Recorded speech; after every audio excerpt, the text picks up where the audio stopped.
Então, boa noite a todos novamente. Muito obrigado pela presença de vocês.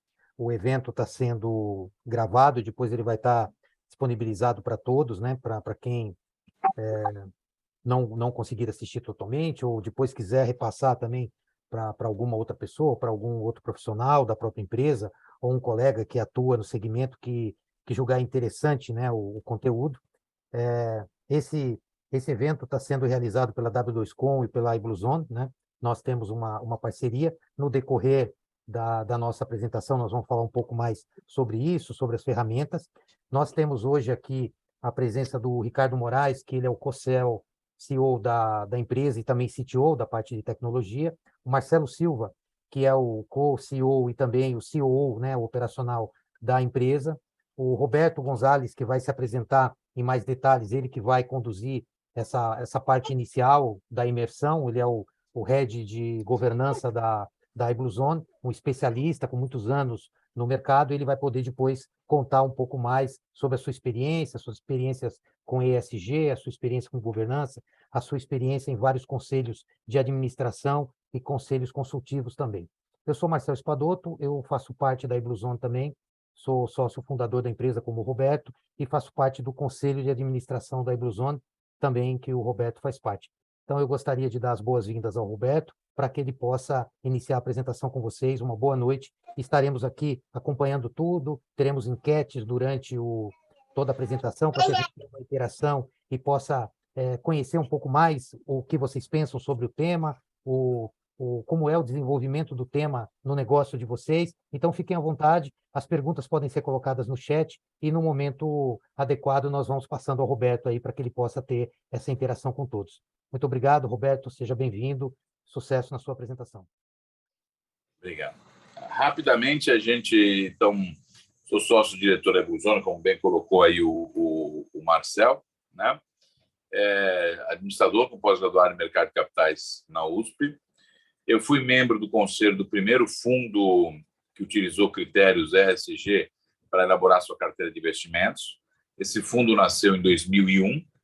Se pegar toda a imprensa na época, vai ver que é o primeiro fundo com conceitos de governança e sustentabilidade. Eu não entrei no conselho do fundo em 2001, entrei em 2006, que é até o 2020, quando o Conselho Nacional aqui do Brasil foi extinto e passou a ser vinculado a Madrid. Madrid não, desculpa, a Espanha. Sou conselheiro na Revic Partes, o Marcel faz parte comigo do conselho da empresa, tivemos, inclusive, reunião de conselho ontem. Sou conselheiro também na MCM Corporate, que é uma empresa de serviços financeiros, e faço parte do Comitê de Ética e Auditoria do Grupo Empresarial Empório Saúde. Isso são atividades também remuneradas, né? Aí tem atividade pro bono, é o conselho do CDP Latinoamérica, o Figueiredo, estive com ele hoje. Latinoamérica, né, onde eu já fui vice-presidente do conselho, sou conselheiro, e do Conselho do Centro Espanhol e Repatriação de Santos, onde atualmente eu presido o Conselho do Centro Espanhol, e secretário do Jabaquara Atlético Clube. Já fiz consultoria para processos de IPO, né, recordo de alguns, mas aquele que eu tenho muito orgulho de ter participado, da Eco Rodovias, porque foi uma participação bem intensa, forte, 3 anos antes do IPO, até 3 anos depois, né, 2007 até 2013. Área de relações com investidores, implantação de comitês e conselhos, fundamentalmente comitês vinculados ao tema sustentabilidade, atualmente ESG, mas também comitê de auditoria e outros, né? Atualmente sou Governance Officer, teve reunião também ontem na Fundação José Luiz de Setúbal, que detém o Hospital Infantil Sabará, que é uma grande referência na saúde pediátrica, né? Fui um dos realizadores do ISE.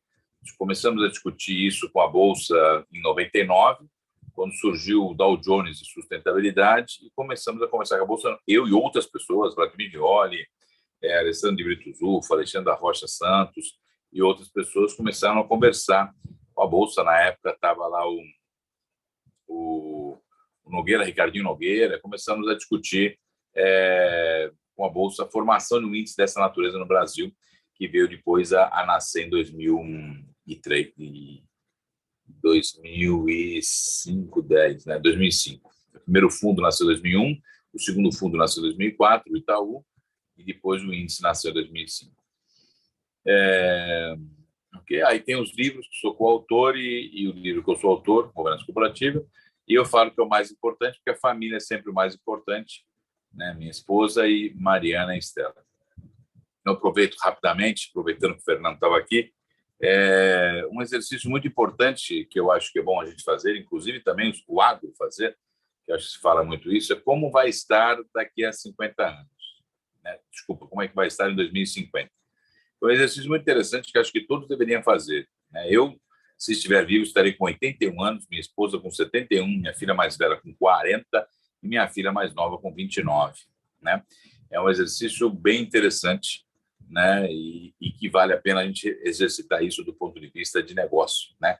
E que tecnologia vai vir, a gente não sabe, mas com certeza virão novas tecnologias. Por favor, o próximo.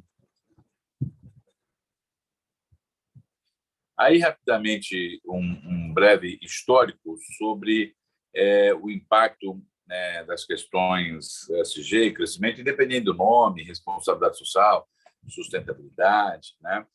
Nós tivemos um forte trabalho em 1967 com o Clube de Roma, né, que foi fundamental e essencial para discutir esse assunto. Né?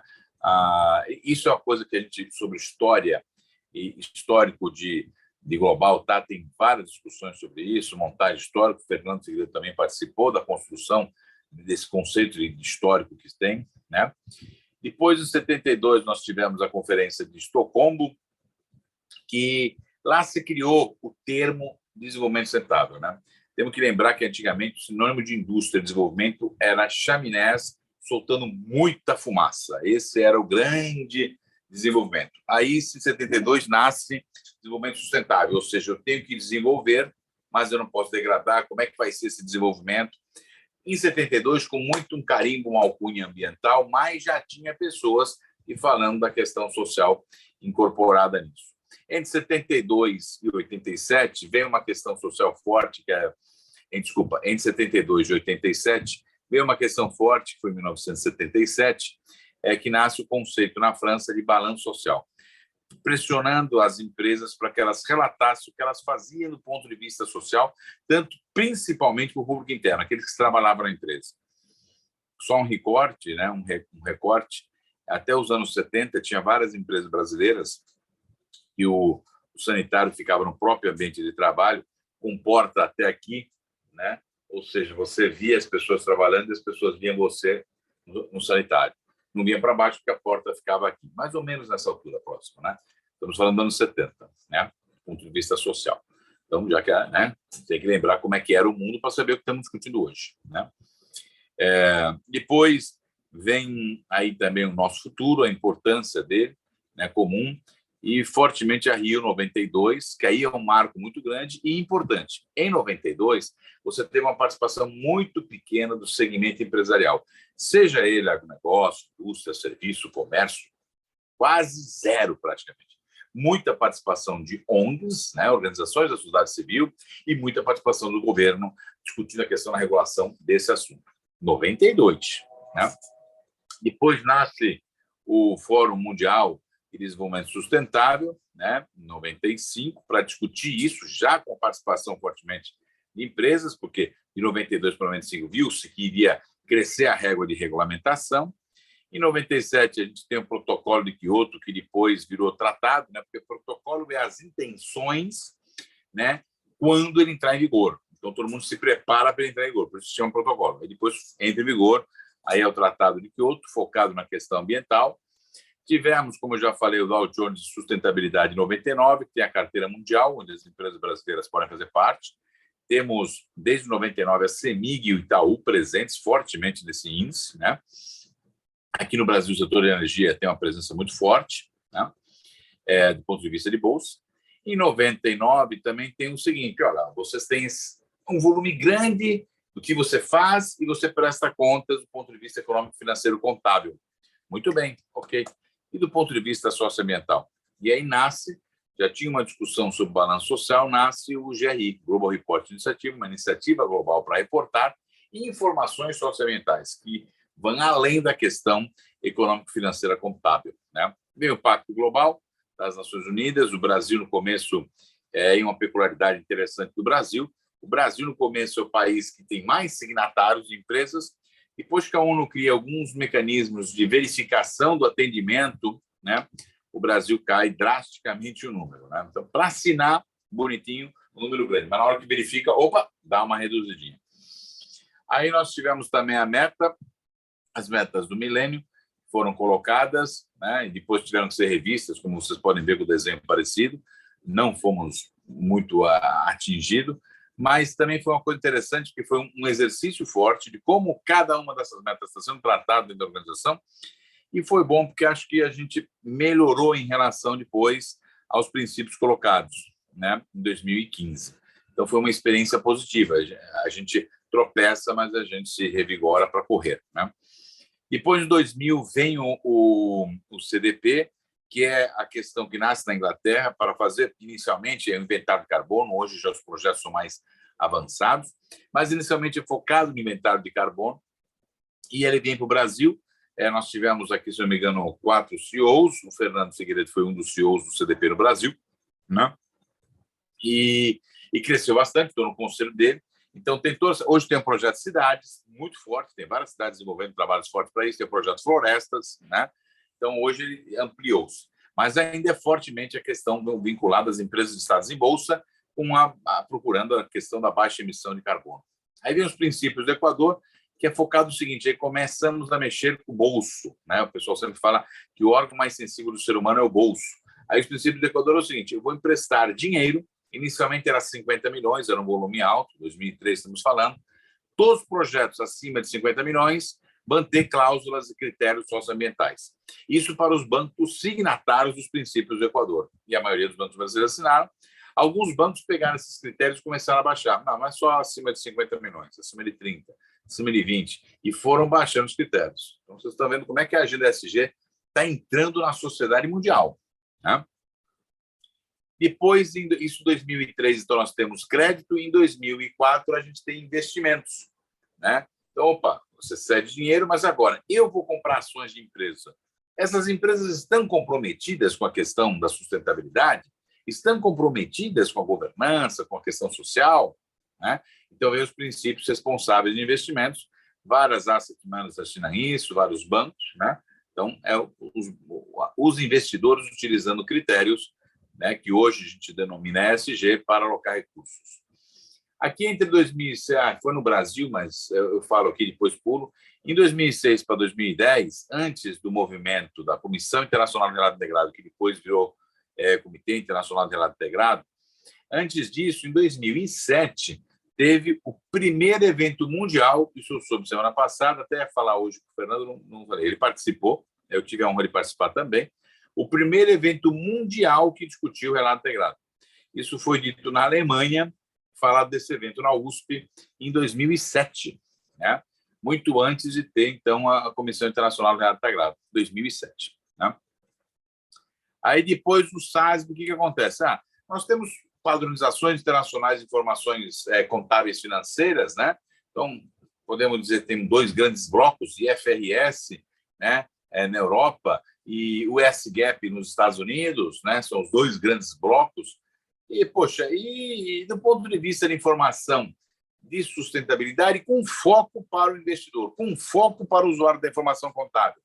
Né? Então, não que não tenha o GRI, mas o SASB focou muito isso. E fez um trabalho de 2011 até 2022 sensacional, que elencou indicadores de 72 setores da economia que estão sendo trabalhados hoje pelo ISSB. Né? Aí vem a Rio+20 em 2012, aí você já tem um volume muito maior de empresas, né? A abertura de empresa estava enorme, bolsa presente, várias bolsas do mundo presentes, ou seja, bem diferente da Rio 92, e bem diferente da própria Rio+10, foi em Joanesburgo. Né? Então, a Rio+20 teve uma participação enorme, várias tendas relacionadas com a discussão empresarial para a temática, né, da questão fortemente ambiental, mas a questão social. Nós temos também, aí depois vem a questão dos bonds, que é muito interessante, né?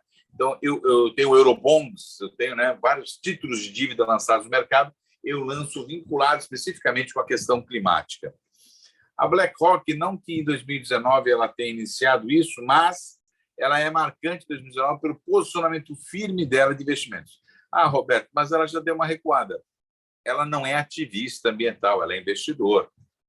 Ela tem o pragmatismo do investidor, entendeu? Então, não queira transformar uma empresa de trilhões de investimentos em militante ideológico da questão ambiental, da questão ESG. Ela é investidor e ela caminha nos passos de investimento, né? A COP26.000 foi muito marcante. O Fórum Econômico Mundial começou em 2020 e se intensificou em 2021 a forte discussão da temática ESG. Só lembrando que nos anos 90 tinha no mesma época acontecia o Fórum Econômico Mundial em Davos, começou a ocorrer em Porto Alegre o Fórum Social Mundial. Do mundo inteiro vinha lá para Porto Alegre, né? E aí se falava, bem, um dia esses dois fóruns vão ter que se unir num só. Em 2020 e 2021 acabou ocorrendo isso em Davos.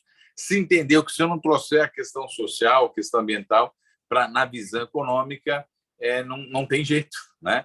Não adianta ganhar bilhões e não ter planeta, né? Como o último episódio da família dinossauro, né? Bilhões, mas não tem planeta, não adianta, né?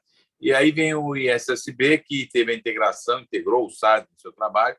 Agora ele está normatizando toda a questão de informação de sustentabilidade no mundo inteiro, focado em empresas de bolsa, focado em investidores, tá? Então, é muito importante entender esse histórico do que ocorreu aqui. Lógico, tem um monte de outras coisas. A gente tentou pincelar só algumas, né? Para ver que tem um movimento que vem e continua e cresce para a gente hoje estar aqui discutindo isso especificamente, inclusive, para o agronegócio. Por favor, próximo. Aí, rapidamente, a gente falar um pouco do Brasil, já falamos lá do balanço social e base, que tem informações que ele tem que GRI não tem. Então, uma vez uma companhia falou para mim, a gente não publica o IBASE porque ele é simples. Falei, então, porque justamente por ser simples, publique, né? Porque tem informações que os indicadores de GRI não têm, e IBASE tem. Então, é importante essa reflexão. Aí, no Brasil, nós tivemos, antes de 77, também teve lá a ACD, Associação de Dirigentes de Cristãos de Empresas. Se a gente for procurar a pré-história do ESG, ela tem a ver com a questão da religiosidade. A pré-história do ESG Investimentos, Nova York, também tem a ver com religiosidade, né? Então, a religião ela acabou contribuindo para isso na pré-história. Aí, depois, vem trilhando e aberto a todos, né? Então, a Associação Cristã de Dirigentes de Empresas discutiu nos anos 70 como levar os princípios cristãos positivos da religião para dentro das organizações. Depois teve um outro mais aberto, independente de religião. A gente é judeu, tinha evangélico, que é o Pensamento Nacional das Bases Empresariais. Empresários brasileiros acreditando e pensando numa melhor situação, numa melhor distribuição de renda e etc., e praticando isso, procurando praticar isso em suas organizações empresariais. A CVM, em 1988, começa a primeira discussão sobre essa temática, faz uma discussão sobre balanço social, né, inclusive com o IBASE, né? O IBGC, nasce o Instituto Brasileiro de Governança Corporativa, o G, né, da siglinha ESG, né? Uma discussão muito forte dessa temática no Brasil. Governança no Brasil, eu costumo dizer que ela é não do IBGC, mas sim antes do novo mercado da Bolsa e depois do novo mercado da Bolsa. Até 2000, a discussão era uma. Depois de 2000, a discussão ampliou-se fortemente no Brasil. Governança de tudo. Como é que um condomínio, com o seu síndico, o seu conselho, podem ter governança? Tem artigos escritos sobre isso. Então, cresceu bastante a discussão. Tem o grupo de institutos, fundações e empresas que nasce em 95, né? Também muito interessante, também teve uma discussão junto com o BC de governança e, logicamente, trazer principalmente a questão social muito forte, não só, mas muito forte, braços sociais das empresas para isso. Aí vem o Conselho Empresarial Brasileiro para o Desenvolvimento Sustentável e o ETS. Por que eu estou colocando os dois juntos? Porque eu brinco que eu falo que o CEBETS é o carioca e o ETS é o paulista, né? Porque o CEBETS nasceu no Rio e o ETS nasceu em São Paulo. Mas tem trabalhos juntos, tem trabalhos magníficos, né? O CEBETS, durante muito tempo, teve uma pegada fortemente ambiental, mais ambiental, e o ETS teve uma pegada mais fortemente social. Hoje, ambos trabalham né, em coisas bastante similares. Já falamos do Pacto Global, a importância que teve da iniciativa do Kofi Annan quando era secretário-geral da ONU. O ISE, a gente já colocou ele aqui, né?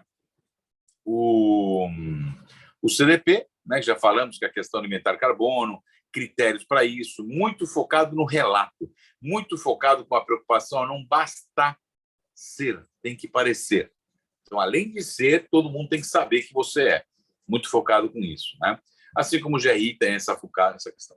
Em 2007, o evento que eu falei, que daqui eu e o Fernando, não sei se tem mais alguém, mas daqui eu e o Fernando estávamos participando da organização, né, participando da fala dessa questão da integração das informações de natureza contábil, financeira, econômica, com a questão socioambiental.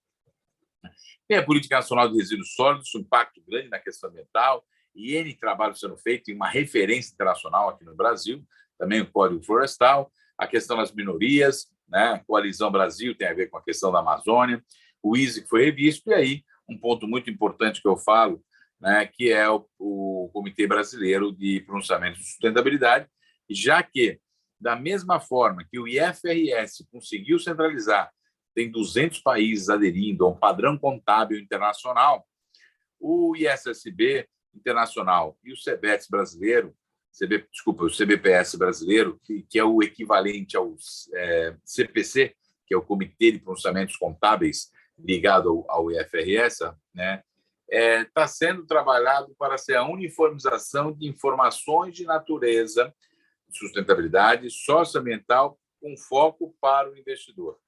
Da mesma forma que foi informação natureza contábil financeira. Da mesma forma que o CPC acabou indo para a pequena e média empresa, acabou extrapolando o mundo da Bolsa, muito provavelmente irá acontecer a mesma coisa com o CBPS. Né?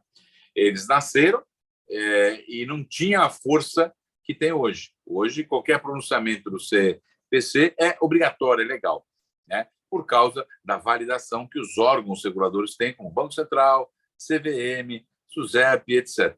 O que deve ser trilhado o mesmo caminho aqui para o CBPS.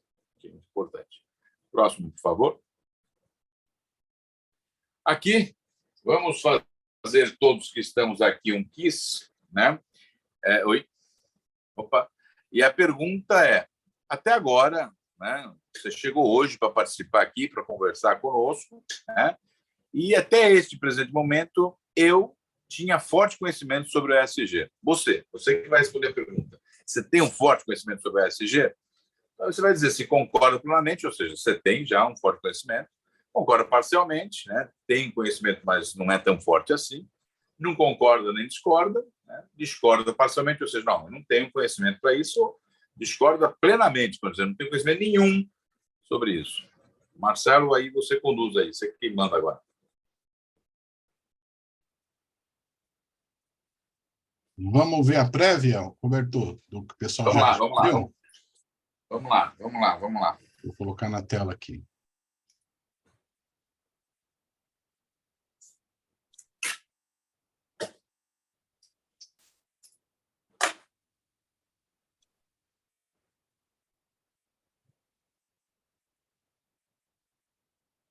Aí, ó. Opa.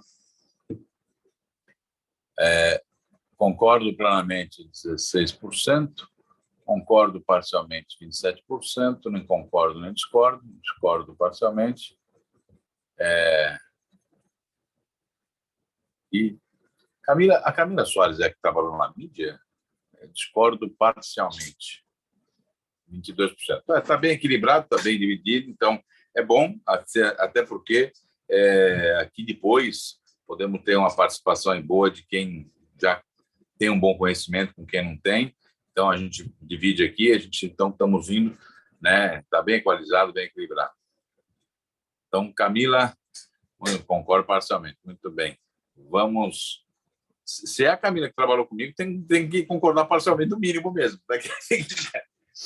Mas, então, vamos adiante. Acho que deu para perceber que é um assunto que vem crescendo. Essa pergunta feita quando o tema foi criado em 2004, não daria esse gráfico, né? Daria, talvez, bem menos, né, conhecimento. Então, vem ampliando, isso é muito bom, né? Que está crescendo em todos os setores, e também aqui presentes aqui no setor também agro, fortemente presente. Eu agradeço a todos aí que responderam a pergunta, para a gente ver, né, como é que nós estamos aqui com o público e a gente dá o direcionamento relacionado a isso. Muito obrigado, Marcelo. Pode continuar, por favor?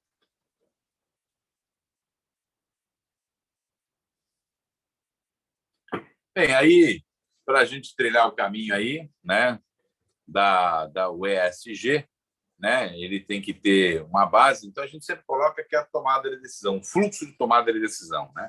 Como é que você toma a decisão? E aí, logicamente, com vistas, né, a ser socialmente responsável e longevidade, existir ao longo do tempo. Já imaginou uma empresa que tinha escravos na época que construiu os vidros do Palácio de Versalhes? Se ela quisesse manter esse conceito, a Sacoban não estaria existindo mais no mercado, né? E eu vou aproveitar e fazer uma fala que eu fiz hoje de manhã, muito importante, que a ESG traz. Que às vezes a gente está debatendo e não consegue. A gente estava acostumado com uma coisa binária, né? Uma linha vertical, uma linha horizontal, e a gente vinha o nosso crescimento no meio, do lucro, do prejuízo, tá? É isso que a gente fazia. Agora, o gráfico é montado com muitas linhas, gente. Eu tenho a linha social, tem a linha ambiental, tem a linha econômica, tem a linha de governança. No mínimo, tem essas 4 linhas para montar o gráfico. A gente sai do conceito binário. Não tem como. E isso é muito relevante e importante, o empresário pensar dessa forma. E quando eu falo empresário, só para dizer que uma coisa do ESG não é tão distante assim, como é que eu cuido do meu lixo? Eu aqui. Eu tenho o condomínio, estou num prédio que é recente. A primeira coisa que eu fiz é questão de implantar um sistema de coleta seletiva, e não só ter no prédio, mas para onde vai? Não adianta eu ter no prédio e depois misturar tudo. Então, quem coleta, aonde é depositado, que trabalho é feito com o que é coletado, né? Então, o lixo reciclado. Aí o lixo orgânico é feito pela coleta da prefeitura. O lixo da coleta seletiva aqui tem o caminhão da prefeitura que faz uma vez por semana, né? E sabemos o ciclo. Mas tem lugares, por exemplo, São Paulo era privado, quando eu morava em São Paulo. No prédio que eu também ajudei lá a implantar o processo de coleta seletiva. Esse é o ambiental, né? Simplificando a nossa vida. Social, como é que você lida com as pessoas da sua família? Como é que você lida com as pessoas, por exemplo, que o zelador, porteiro, faxineiro, as pessoas que estão em torno, as pessoas que convivem com você, né? Como é que você lida com elas? E como é que é seu fluxo de tomada de decisão? Governança é muito fluxo de tomada de decisão. Como é que você toma decisões na sua vida, né? Então, o ESG pode ser individual. Se for individual e todos da organização tiverem esse pensamento, vai ser fácil dentro da organização. Tá? Isso é muito importante ter isso em mente. Próximo, por favor, Marcelo. Aí, logicamente que ser uma empresa ESG, maximizar os efeitos positivos e diminuir os efeitos negativos, né? Não que a gente não vá ter, né? É importante isso, lembrar, né? A vida é muito, às vezes, feita de trocas compensatórias, né? Às vezes nós damos 2 passos para frente e para trás, mas na soma damos 1 para frente. Então é isso que a gente tem que ter em mente. É lógico que a gente sempre tem que querer mais, evidentemente, mas a gente tem que entender, né? Depende do lugar que nós temos posicionamentos diferentes, né? Eu vou falar para vocês de uma dinâmica que era feita foram feitas com trocentos grupos, mais de 50 com certeza, e a decisão de um grupo era sempre a mesma e do outro grupo era sempre a mesma. Só que a dinâmica era a mesma. Num grupo era o seguinte: olha, teu primo compra bis, pacote de chocolate, não era bis, mas é chocolate. Você sabe que vai aumentar 30%. Ele ganha 10 mil por mês. Você aumenta ou não? Você avisa ou não avisa para ele comprar antes? Todo mundo não avisava. No outro caso, era um apartamento de 300 mil reais que vai aumentar também 30%. Você avisa ou não?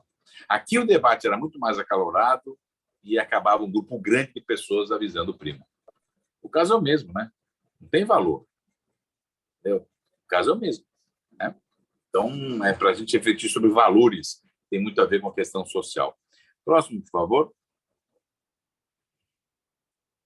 Aí uma visão antiga, quando você falava lá em 77, isso perdurou quase até 90, né? Como é que é visto a questão da sustentabilidade? Eu tenho o círculo econômico, o círculo ambiental, o círculo social. onde eu vinculo o social com o ambiental. Por exemplo, eu tenho treinamentos relacionados a questões ambientais, né? Eu tenho investimento fortemente nas pessoas relacionados a equipamentos utilizados, né, para ter o menor dano ambiental.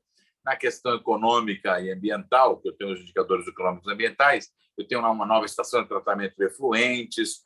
E no socioeconômico, eu tenho lá produtos de desenvolvimento de pessoas, né, dentro da organização. E na intersecção do econômico, ambiental e social, que é aquela pequena parte que parece um triângulozinho com curvas, eu tenho a sustentabilidade. Porque a maior parte do econômico é só econômico, a maior parte do ambiental é só ambiental, a maior parte do social é só social. Então, se enxergou que tudo bem lá em 72, 70 e pouco, mas não é a melhor forma de se mostrar isso, né? E aí a gente vem no processo evolutivo, por favor, próximo, né, de mudar esta visão, né? Então, a visão mais moderna, eu gostei disso aqui em 2010, né? Em 2010, minha filha mais velha estava nascendo e ela tinha um mobile, né? E eu achei perfeito essa imagem, entendeu? Perfeita, né? Se você mexer no dinheiro, o ambiente, as pessoas também se mexem. Se você mexer no ambiente, o dinheiro, as pessoas se mexem. E por si, se você mexer nas pessoas também, o dinheiro, o meio ambiente. E por cima, o processo de tomada de decisão para que esse mobile tenha o melhor equilíbrio possível, né? E eu vi a minha filha brincando com o mobile, né? Agora eu vejo a outra de 1 ano e 5 meses, que alguns de vocês devem ter visto quando ela chegou. Pá, pá, pá, pá, pá, então tem que dar pelo menos um pouquinho de atenção, né? Então a empresa é como um mobile, tem várias peças se mexer, né? A questão do equilíbrio. Então é isso, está tudo interligado. Ah, Roberto, mas eu vou ter diretoria que vai abarcar tudo isso? Não, mas eu tenho que trabalhar essa integração. Várias organizações, elas trabalham em comitês, que vêm representantes da diretoria, da grande diretoria, participar desse grupo, né, para tomada de decisão, para levar para o conselho, para levar para as pessoas que decidem, seja na fazenda, seja em qualquer lugar, né, na indústria, relacionado a isso. É muito importante. Próximo, por favor. Aí vem um conceito que estava lá, a adaptação do glossário do ISE, sobre o que é sustentabilidade para o mundo empresarial, e eu gosto bastante, porque isso é uma coisa a ser alcançada, olha lá, simultaneamente, ou seja, ao mesmo tempo, rentabilidade econômica financeira, inclusão social, e aí coloca a inclusão social como respeito à realidade local, diversidade, interesses dos diversos públicos, né? E redução ou otimização de recursos naturais, diminuindo assim o impacto ao meio ambiente, preservando a integridade para futuras gerações. Na segunda linha está lá, primeira palavra na segunda linha, simultaneamente. Então, o quê? É a busca, é o objetivo, porque nem sempre isso vai ser possível, mas é que seja simultaneamente, né? Então, eu tenho rentabilidade financeira, eu vou usar os recursos naturais, vou trazer bem-estar para as pessoas que trabalham na organização, vou trazer bem-estar para as pessoas que utilizam os nossos produtos e vai ter a rentabilidade do capital investido. Isso é, né, o que todos buscam, o que todos almejam, tá? E aí, é lógico, a empresa diferente, como eu falei, né, da Sacoban, é diferente lá de 300 anos atrás. Próxima, por favor. Aí é uma frase que eu coloco para mostrar o seguinte: quando a gente perdeu de 7-1 em 2014, primeiro mundo, pá, tá. Bem, o primeiro mundo, a Alemanha, já teve seus dias de quinto mundo. Essa frase é uma frase de quinto mundo. Dito numa assembleia do Deutsche Bank.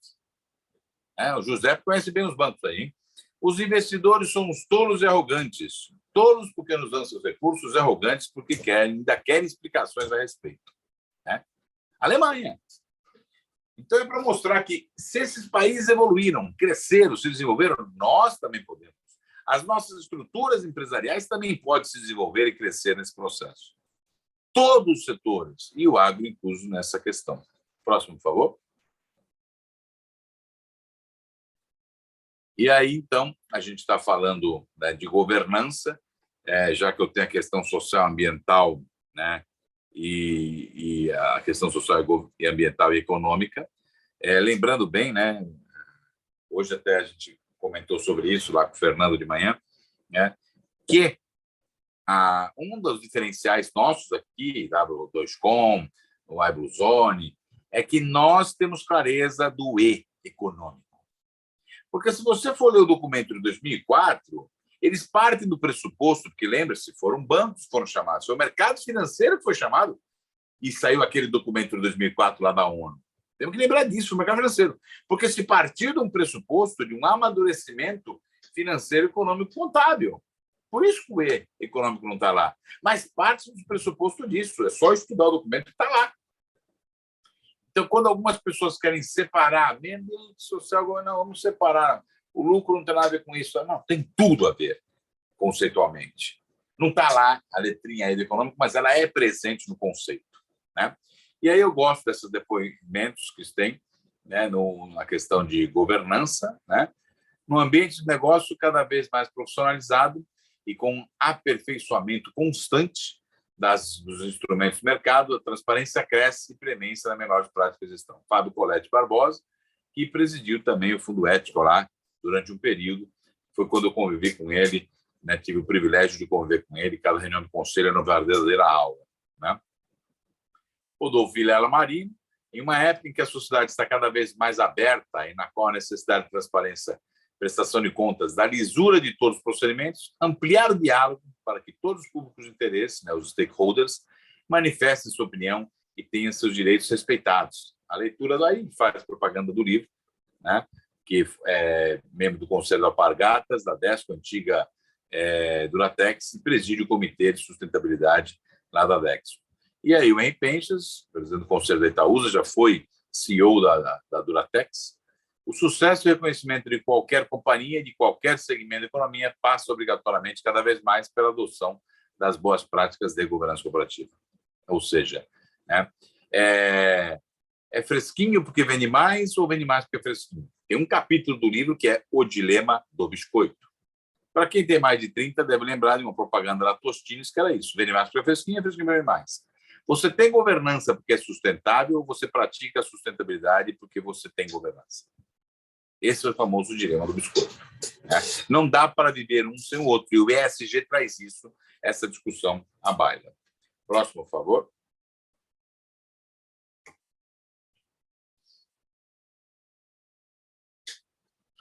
Aí, assim, para nós até darmos um andamento, conhecemos mais um pouco vocês, né? A organização que você trabalha atualmente tem um profissional responsável pela área ESG? Não importa se está na esfera de diretoria, de vice-presidência ou se é gerente, mas tem alguma pessoa responsável.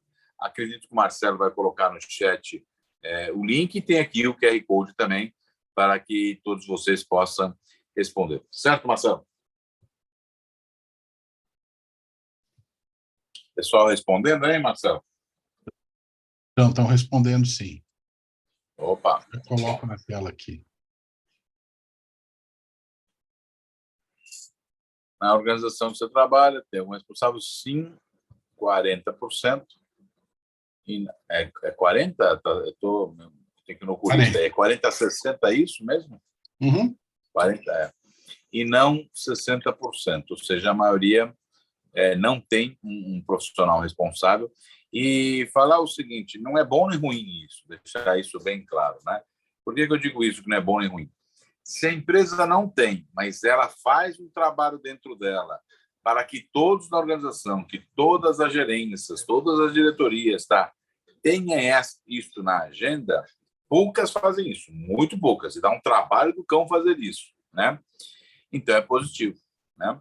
Então, mas se os 60% aí, não, a gente não está ainda vendo isso, né? Na nossa fazenda, na nossa indústria, algo industrial, a gente ainda não viu isso claramente, né?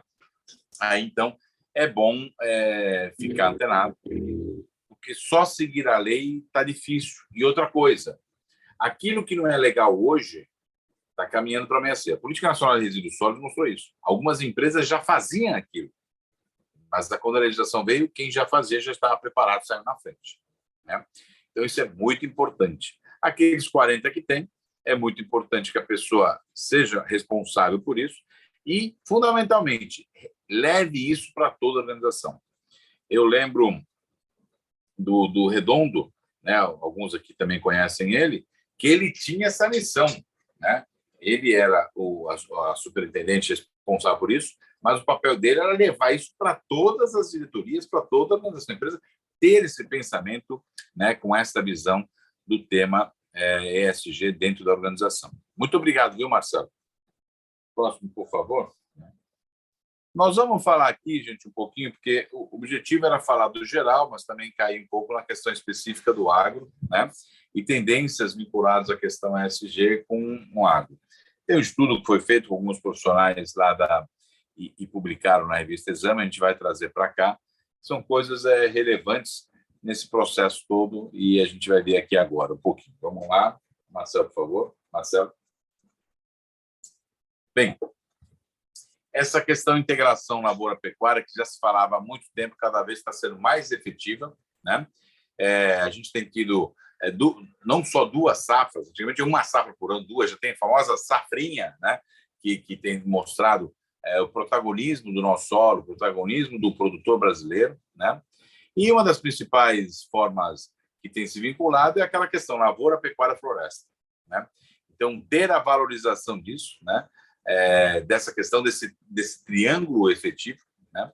Que o Brasil é predominante nessa forma e tem mostrado ao mundo a vantagem importante disso. Então, é muito importante que o empresário do setor agroindustrial, do setor agropecuário, entenda a importância de fazer isso. Mas, Roberto, eu só tenho gado. Você faz parceria com quem não tem gado.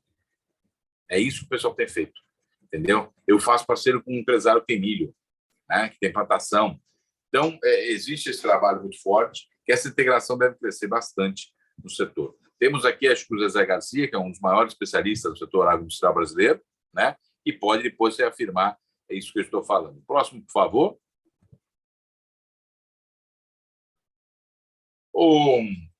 No futuro, o produtor vai enxergar cada vez mais que não só cumprir o que a gente já vinha falando, legislação, que tem que ir além da legislação, né, não pode ficar só na legislação. A importância de ter a floresta nativa e manter a floresta nativa, o quanto que é importante para o desenvolvimento do seu negócio. Então, antigamente, se achava que era um estorvo e que era perda não poder mexer naquela floresta. Hoje está se vendo que não. E não só do ponto de vista específico do setor agroindustrial. Condomínios feitos com a manutenção de floresta nativa, se percebe o quanto que é importante para a questão climática ter se mantido aquilo. Eu tenho um terreno, eu posso construir daqui para cá, mas não posso construir daqui para cá, tem que manter a floresta nativa. Era uma reclamação enorme em condomínios que tinham essa obrigação. Hoje, a maioria percebe da importância que foi, durante 20 anos, por exemplo, ter mantido a floresta nativa e contribuir fortemente para um bom estar, inclusive, para as pessoas quererem ir e estar naquele condomínio. Né? Próximo, por favor. Aí fala as questões fortes dos insumos biológicos. Então, se diminuiu a questão química que tinha degradação ambiental. Então, hoje, cada vez mais você trabalha com insumos biológicos que se incorporam ao ambiente e degrada muito menos o ambiente, e muitas vezes contribui para o processo ambiental. Né? Isso tem crescido. No começo era carésimo. Ninguém queria abrir mão dos defensivos, né, agrícolas, né, para essa questão biológica, e cada vez mais, logicamente, foi diminuindo e foi favorecendo e foi vendo a importância que tem. Né?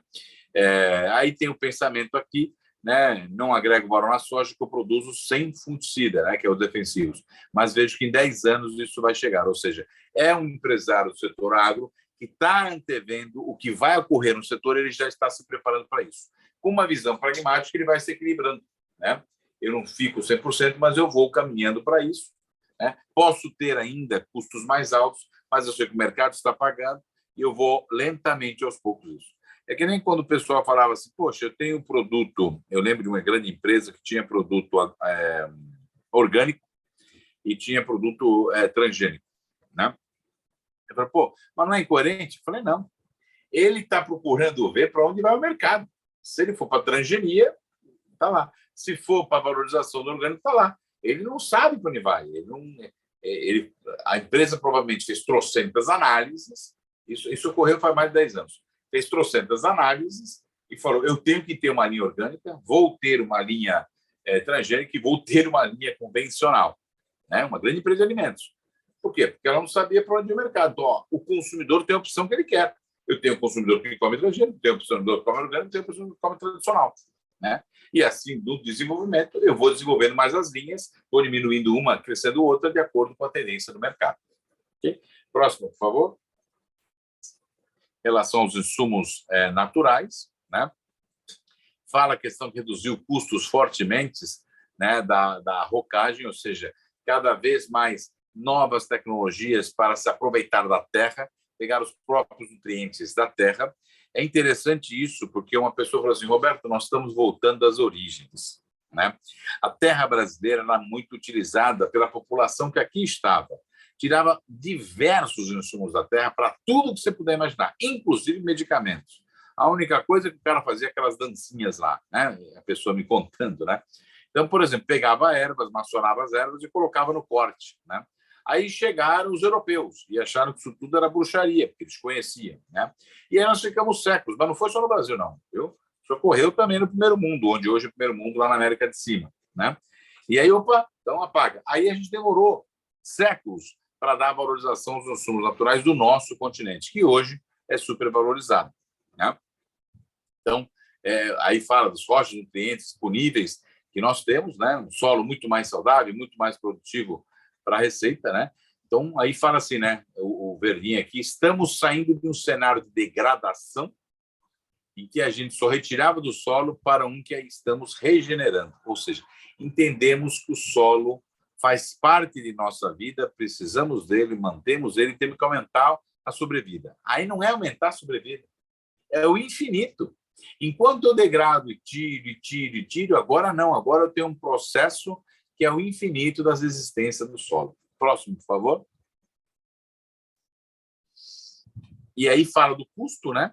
Que antes do custo você tinha de R$2.000 a tonelada, e agora o custo para você utilizar isso, R$60. Ou seja, você consegue reduzir drasticamente, fortemente, o custo, sendo muito mais, né, ambientalmente correto, né, prejudicando enormemente menos o meio ambiente com um custo mais baixo. Porque uma das questões que se fala do ESG é que aumenta custos. E isso, a rocagem é uma prova cabal de que reduz drasticamente os custos com menor impacto na questão ambiental.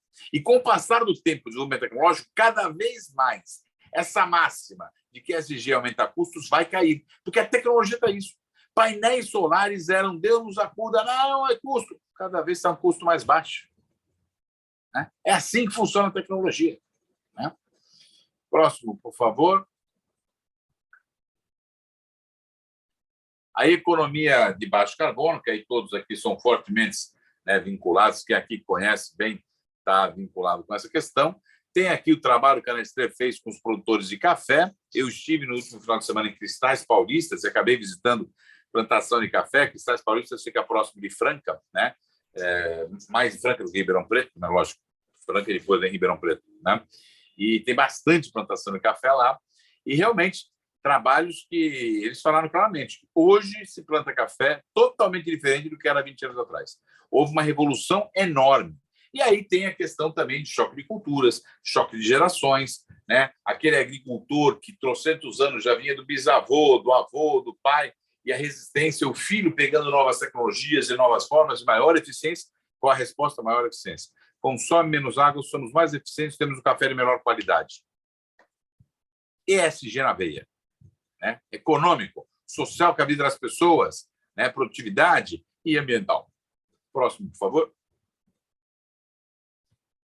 E aí, aqui fala, né, Nestlé, ela comenta que o diálogo no passado era muito difícil com os produtores para levar essas novas tecnologias para eles, e que hoje é muito mais fácil, né? No passado era só comando e controle, e hoje não. Hoje o forte é o diferencial competitivo, né? Todos enxergaram que o diálogo traz melhor qualidade. Então, se amplia diálogo, né? As empresas que abriram capital na Bolsa mostraram isso. O processo de tomada de decisão com diálogo é mais eficiente, mas tem que ter um processo. Aí o Marcel aqui, né, sabe que tem que discutir processo, né, Marcel?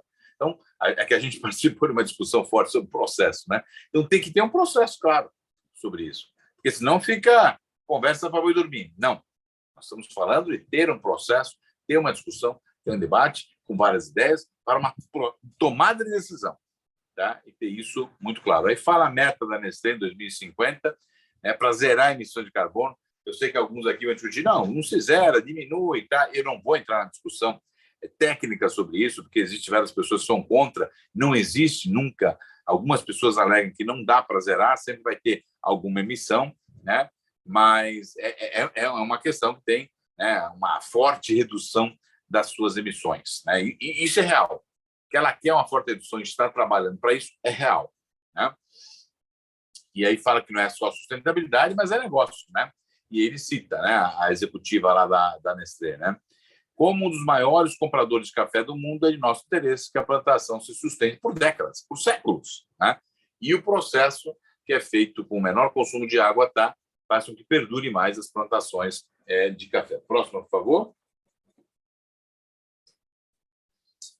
Aí aqui fala pelo Brasil, né, a questão de ser mais sustentável, de ter produção com baixo carbono, e que em 2020, há 3 anos atrás, né, nós tínhamos, não é 3 anos ainda, porque dados do final do ano de 2020, 2 anos, né, praticamente, 750 mil hectares com alta, 47 por, ou seja, o empresário do agro está procurando. É lógico, ninguém aqui se engana, está procurando porque é mais rentável, está procurando porque é mais eficaz, está procurando porque tem mais produtividade. Sim, mas aí eu lembro da frase do Fábio Barbosa, mas é para ser assim mesmo. Entendeu? É assim. O cara que praticar o ESG, ele tem que ter mais rentabilidade, tem que ter. Se hoje o ESG não tem, é porque amanhã vai ter, como o cara falou. Os insumos biológicos não tem jeito. Eles estão crescendo, estão se volumando. E as grandes também estão envolvendo pesquisa sobre isso, né? Então, você é aquela velha história de perceber tendência, né, do mercado. Então, volto mais uma vez. A falácia de que ESG aumenta preço não está conduzindo com a verdade. Era uma falácia difícil de destruir esse argumento há 20 anos atrás. Cada vez você tem mais exemplos de redução de custos e de aumento de margem para as organizações. Margem líquida, margem bruta, né? Não só a margem bruta, como a própria margem líquida também. Próximo, por favor. Rastreabilidade da cadeia. Essa é outra que vem crescendo. Para eu ter certeza, vocês devem estar vendo uma propaganda que tem passado bastante aí de uma empresa, de uma indústria siderúrgica, falando, você sabe de onde vem o aço que você tem na sua cozinha, no seu carro e etc., né? Está fazendo a rastreabilidade. Aqui cita especificamente no agro, é um trabalho feito por uma startup que faz todo um acompanhamento para garantir, fala gigantes que estão vinculadas, JBS, McDonald's, Carrefour, para garantir, né, qual é a rastreabilidade. Nós tivemos um trabalho enorme da carne, né? Tivemos problemas sérios com a carne no passado, então hoje tem rastreabilidade. O mercado que você faz compra, talvez um mercadinho pequeno de bairro, talvez não tenha, talvez. Mas hoje isso cresceu muito. Antigamente era só grandes mercados, né? Tem lá, ele sabe dizer qual é a origem daquela carne que está vendendo para você, da onde ela vem. Ele tem isso mapeado, né? Hoje isso é mapeado. Então, ou seja, cresceu e não ficou só na carne e começa a disseminar para outros tipos de segmentos vinculados ao agronegócio. Próximo, por favor.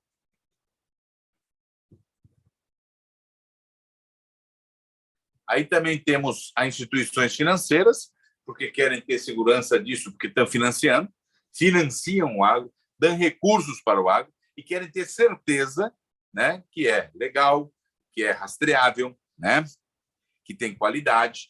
Então, querem ter todo esse caminho, né? Aí tem aqui a fala, né? O mundo conhece o agro brasileiro de uma forma distorcida. O produto brasileiro é sempre visto como pior, porque não conseguia provar que era sustentável. Agora vamos poder nos apresentar com a roupa certa, né? Dizendo da questão da sustentabilidade por causa da rastreabilidade para comprovar a sua sustentabilidade no seu negócio. Ou seja, aquela figura do coronel do século XV, armado até os dentes, né? Opa, não é isso o agro brasileiro. O agro se profissionalizou, o agro cresceu, o agro se qualificou bastante. Ah, Roberto, mas eu conheço um coronel. Lógico que tem.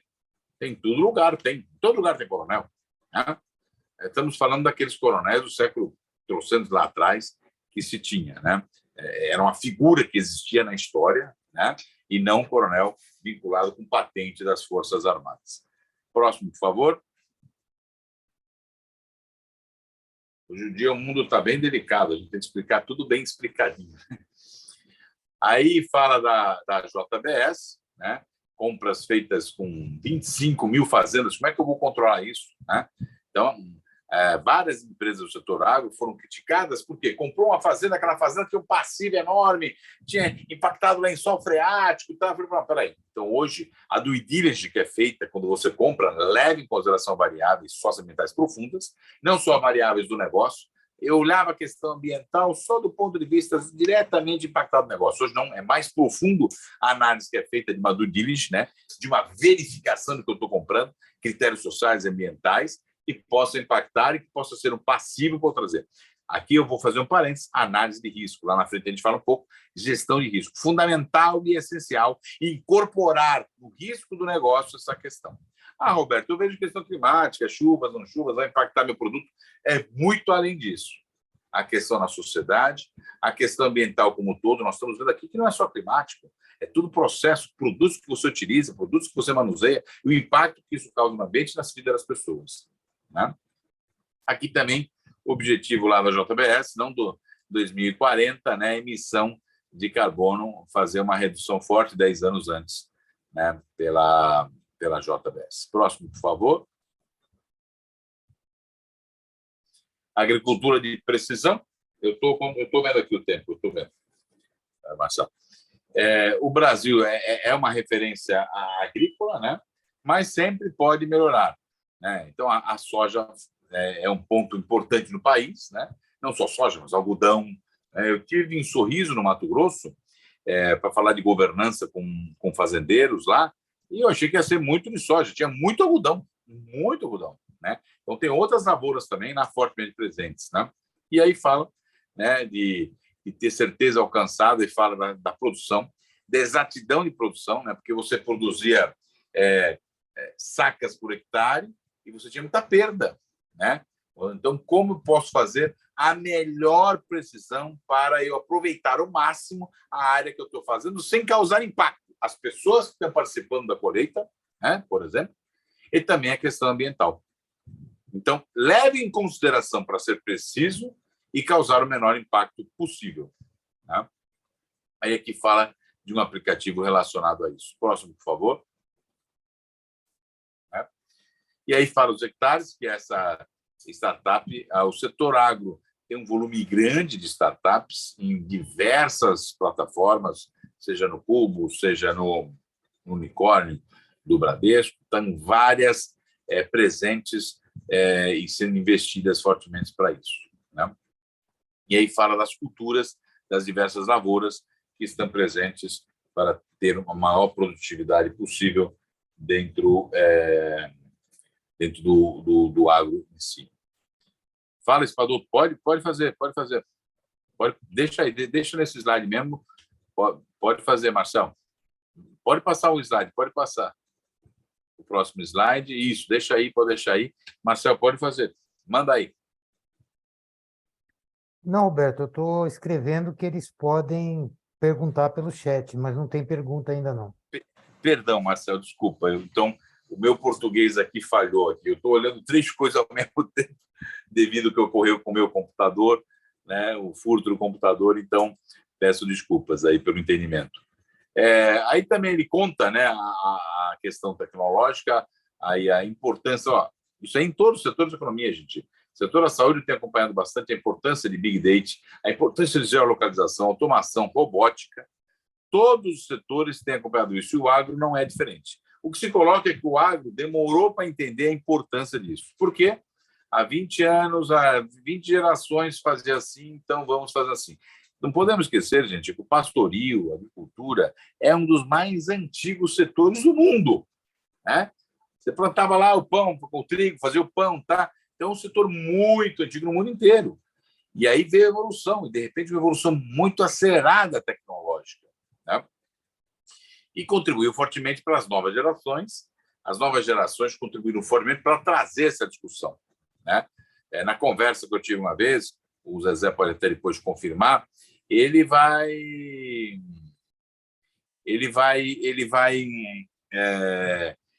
falar isso, da importância da nova geração com a visão e um pensamento diferente. Né? E aí fala o dono da startup, né, da questão da agricultura de precisão, Atender a demanda alimentar do futuro não pode acontecer com aumento de área, mas com mais alimento por área, né? Então, é fundamental isso. A gente vai ter fome no mundo. Não, é que nem o Uruguai. O Uruguai faz uma questão da carne totalmente diferente. Nós temos várias áreas de pastagens, a carne no Uruguai é confinada, mas eles confinam de uma forma que impacta menos a carne, né? Eu não como carne, mas eu falo com quem come, né? Então, tomam todo um cuidado, porque eles têm que ficar em áreas menores, porque o país não tem área abundante como o nosso, né? E a técnica uruguaia foi altamente reconhecida internacionalmente, porque eles procuram tomar um cuidado com o animal para que ele tenha essa carne e que possa, estamos falando da pecuária especificamente, usar. Então, é essa a questão. Eu não posso aumentar a área, mas eu posso produzir mais na mesma área, né? E uma coisa importante aqui, né, que uma pessoa me falou, Roberto, pode ser que você não coma inseto, mas o seu neto com certeza comerá. Eu comi em Silveira, no interior, eu comi um pratinho pequenininho assim, bem pequenininho, de... Não é Itá, como é que é o nome daquela? Içá, né? Formiga. Aquele pratinho pequenininho equivale a 2 bifes. Pratinho pequenininho de içá, formiga fritinha, né? É só o bumbuzinho da formiga, né? Equivale a 2 bifes. Então, o danoninho vale mais que o bifinho, a formiga vale mais que 2 bifinhos, né? Então, o mundo também vai ver iguarias que não se via antes. Não podemos esquecer que nós hoje comemos iguarias que há séculos atrás também não se comiam, né? Então, as coisas vão mudando e passam a ser agradáveis, gostosas ou não. Eu, particularmente, gostei de comer a içá, né? Próximo, por favor. Também os pequenos. Aí vem a grande questão. Não, essa coisa é só para grande empresa, essa coisa é só para grande empresa. Não dá, gente. Principalmente o setor agro tem que entender isso, né? 70% da mesa do brasileiro vem de produtos de pequenos agricultores, né? Então, eu tenho que trazer os pequenos, como a Nestlé fez lá com os produtores de café, né? Você viu a Friboi, a JBS lá com mais de 200 produtores, né? Não são só grandes produtores que tem nessa lista, né? Então, é muito importante os pequenos também profissionalizados. Quando a gente falava de governança, falava assim, isso é coisa para grande, isso é coisa para grande. Eu falei, não, gente. A Camila, que foi minha aluna, deve lembrar muito bem, né? Que tinha lá, farmácia em Aldeota, 12 funcionários, uma farmácia no bairro de Aldeota, em Fortaleza. Você entrava na farmácia, no balcão, sabe o que tinha? O balancete do mês, para qualquer um ver, qualquer um ter acesso, né? Estava ali, né? Fazia uma reuniãozinha, como se fosse conselho, uma vez por trimestre, onde participava um dos funcionários da farmácia eleita pelos próprios funcionários, né? Os 2 sócios, a esposa de um sócio e o filho do outro sócio, né? Participava um da indústria farmacêutica, com o aceite da indústria farmacêutica, e tinha uma urninha que aqueles principais clientes da farmácia, eles eram convidados a participar, se quisessem, para fazer uma eleição, inclusive, né? De um deles seria membro do conselho dessa farmacinha. Em 97, 3 anos depois do Plano Real, no mês que tinha reunião, o funcionário que participava desse conselho recebia R$500, em 97 que eu estou falando, o cara da indústria propagandista, com o aval da indústria propagandista, recebia R$500, e eram 3, né? Da indústria propagandista, o funcionário que recebia, e o consumidor não recebia dinheiro. O consumidor recebia o valor para ser abatido de compras que ele fizesse. Então, a regra para ele era essa, né? Próximo, por favor. Ainda continuando na questão do Sebrae, falando ainda dos custos, né? Aí fala do trabalho que é feito, e aí conta-se o caso da Danone, empresa B, o sistema B, né, que tem crescido no mundo inteiro, que é aquela empresa que leva em consideração toda a questão ambiental e social no seu processo de tomar decisão, tanto estratégico como na operação, né? Então, aí a Danone fala que o objetivo dela, né, empresa B, que consegue provar que o objetivo, além do lucro, é o desenvolvimento ambiental e social. Com efeito, metade do faturamento global da Danone vem agora de negócios com essa certificação. O Grupo Danone vai investir mais 2 bilhões de euros para alcançar a neutralidade de carbono. Tá? Ou seja, o mercado agro está fortemente envolvido com ESG e não tem fora. Roberto, pô, mas caramba, eu estou aqui, eu tenho meu pequeno negócio, meu médio negócio, meu grande negócio, o que eu faço? Aí o Marcel depois vai explicar para você o que você faz. Fundamental, essencial, para saber aonde você está, aonde você tem que chegar e como você vai chegar. Próximo, por favor. Aí fala da questão da Danone, que são pequenos produtores também, né? Fala da quantidade de hectares, né, e outros projetos dentro da organização. É preciso da nossa grande escala, que a Danone tem, para quebrar os modelos atuais e criar novos, né? Modelos atuais do pensamento do pequeno produtor rural para que ele haja diferente da integração, principalmente pecuária e floresta, né? Então, ou seja, a forte questão da floresta. E aí os europeus hoje respondem claramente. Quando você pressiona os europeus, mas você destruiu suas florestas. Nós erramos. Queremos evitar que outros errem. Eles respondem na lata, nós erramos, não devíamos ser feito, fizemos isso, não tínhamos conhecimento, não sabíamos a ciência, da importância que a floresta tinha, utilizamos ela ao máximo até a destruir, né? Mas hoje nós sabemos. Tá? Próximo, por favor. Aí fala de uma cooperativa, 80% dos 37 mil produtores são pequenos e médios, né? E que já tem agregação de valor com os seus trabalhos. Aí fala pequenos produtores de café, né? Dobrar o seu faturamento com a questão da rastreabilidade e produção sustentável, né? Mais de 420 técnicos agrônomos da cooperativa rodam fazendas com apoio, ou seja, como é que era uma cooperativa agrícola até pouco tempo atrás? Aí, eu não sou especialista, o Zé Garcia que é, mas como é que é? Se junta aí, porque a gente vai fazer compras mais baratas, vamos ter uma marca só, um produto só, né? Opa, o nosso leite vai chegar mais fácil na casa do consumidor, então a gente junta as nossas fazendas. Ponto, acabou. Hoje não. Hoje a cooperativa ela também atua como consultoria para os seus cooperados, para que eles atinjam um nível de excelência em todos os critérios, inclusive levando em consideração o ESG, para poder atender o mercado consumidor como um todo. Próximo, por favor. Aí nós temos agora uma perguntinha, né? Vamos fazer uma perguntinha aqui, né?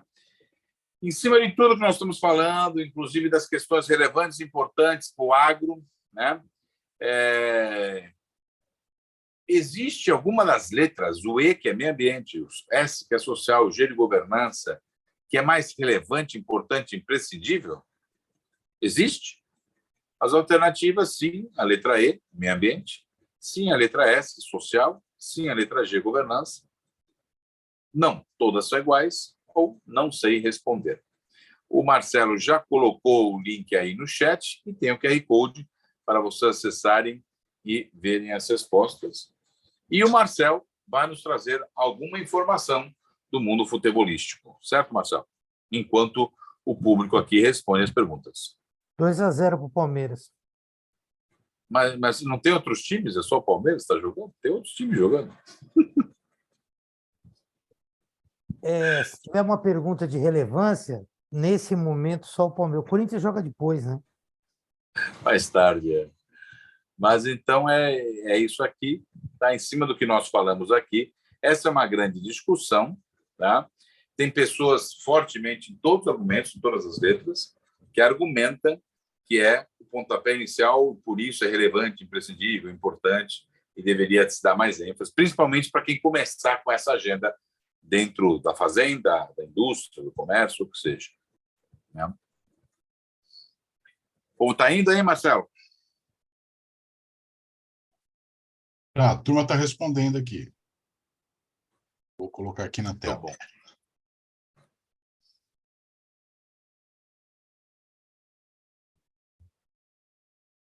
Muito bom. Deixa eu ver. Todos são iguais, que é praticamente o consenso, o equilíbrio, tem a ver com o mobile, né? Mas tem aí também, e aqui, na verdade, o percentual de todos são iguais está muito alto. Em outros lugares tem dado um pouquinho menos, é mais de 50%, mas um pouco menos. Mas aí... obrigado, Camila. Aí nós temos a letra E, desculpa, meio ambiente, com 9%. né? Então, por exemplo, quem for muito ligado à indústria pesada, à mineração, tá? É comum, às vezes, ter essa visão do meio ambiente. Depois vem um social, principalmente empresas de serviços, de prestação de serviços, que trabalha muito com pessoas, e governança.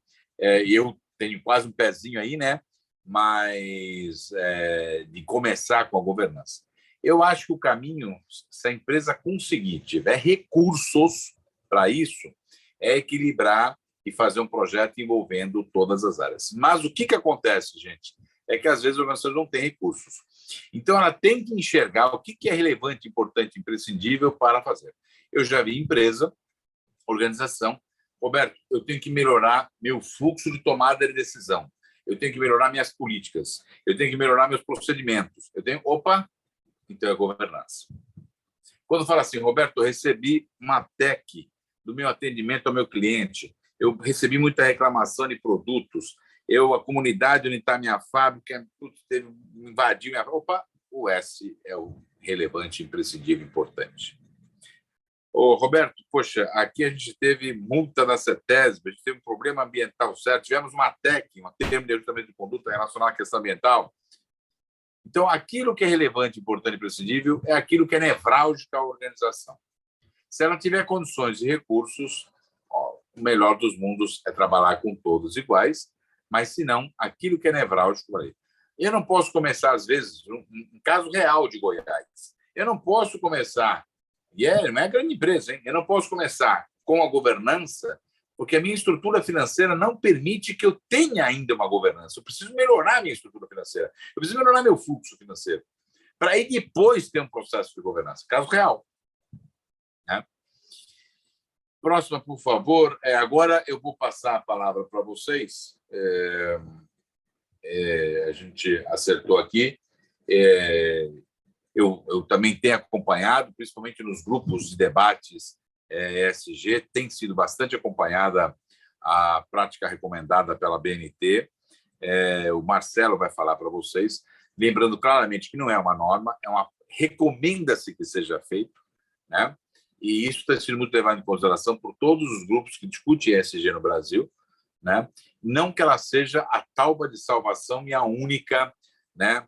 Seja a vaca sagrada, não, mas se recomenda que você pratique isso, porque se você praticar, todos aqueles outros, porque ela levou em consideração todos aqueles outros indicadores, né? Recomendações, vão estar de alguma forma presentes. Mas agora o Marcelo vai dar mais detalhes para vocês da relevância e da importância da prática recomendável 2030 da BNT para o setor agro e as empresas em geral. Por favor, Marcelo. Ok, obrigado, Roberto. Então, pessoal, como o Roberto falou, vocês viram lá na jornada do desenvolvimento do assunto ESG que a questão de referências, documentação, instrução, ela é bastante presente. Ocorre que você tinha um público bastante limitado dentro da organização que conhecia aquilo. E a coisa agora tende a ter uma amplitude maior, sobretudo com os regulamentos que estão acontecendo agora, tanto da CVM como de uma série de outros organismos. Pois bem, quando a gente fala de ESG e a gente fala de compliance, seja no agro, em qualquer contexto, é importante a gente ter a percepção da missão que precisa ser resolvida. E com tanto organismo e com tanta história, o mercado enfrenta claramente um problema quanto a definir o que precisa ser feito. Mas isso não é novidade para a gente, porque nós estamos acostumados com o contexto normativo. O ESG saiu um pouco desse contexto, e aí o que a BNT fez agora no final do ano foi baixar a bola e colocar a coisa num contexto mais entendível para as áreas de compliance e as áreas de controle interno que já existem nas empresas. E ela fez isso com essa prática recomendada. A PR 2030, obviamente, por conta do marco que a ONU definiu para as empresas de um modo geral, né? Ela fala sobre o que fazer para você poder desempenhar a sua jornada ESG de um jeito consistente, usando todo o conhecimento que as empresas têm de auditoria, de controle interno, de conhecimento a respeito de como implementar referências técnicas e assim por diante. Daí, eles fizeram essa juntada, né? esse conjunto de elementos com uma série de orientações e que tem uma coisa que é uma pegada que eu acho que, pelo menos para mim, auditor, e nesse mundo de compliance e não compliance, foi uma coisa bastante inteligente deles. No anexo A desse documento, você tem a lista dos 71 documentos que a ABNT recomenda que sejam a base para você poder cumprir os requisitos que vocês viram o Roberto explicando aqui. Acontece que essa iniciativa de puxar esse vínculo do que se deseja se praticar com ESG, com cada uma das normas e documentos existentes, foi uma jogada da ABNT. Virou uma referência mundial esse documento aqui por trazer essa visão.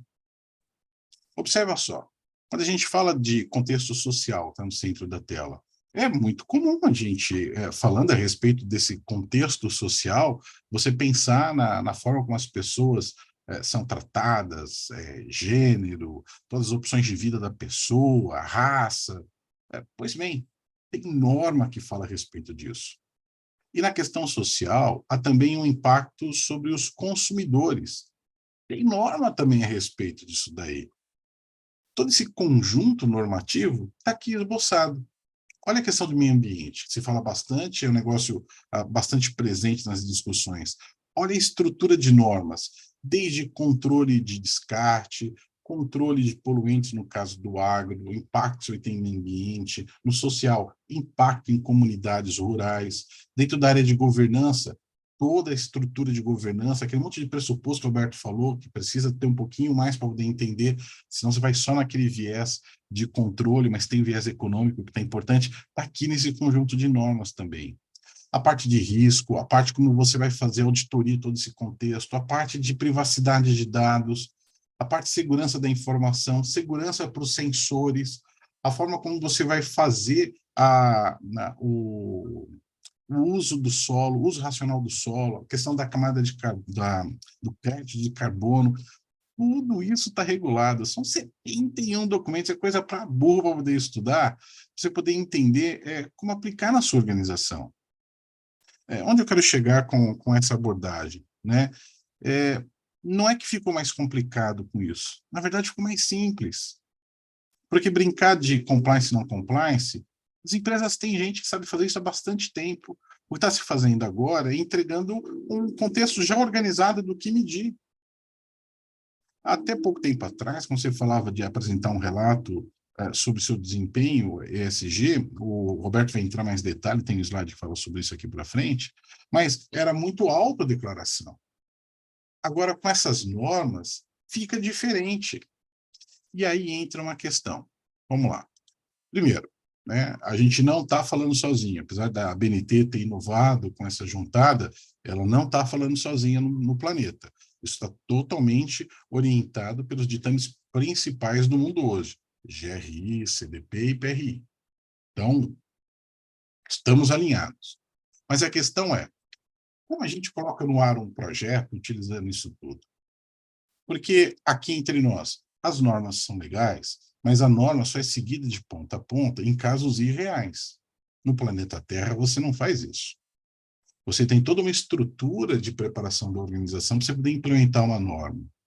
E aqui a gente está falando que no contexto ESG, que tem todo aquele monte de pegada diferente daquele plano cartesiano básico, também vai funcionar assim, plano cartesiano para a questão social, plano cartesiano para a questão de meio ambiente. Nós só precisamos conhecer bem as variáveis.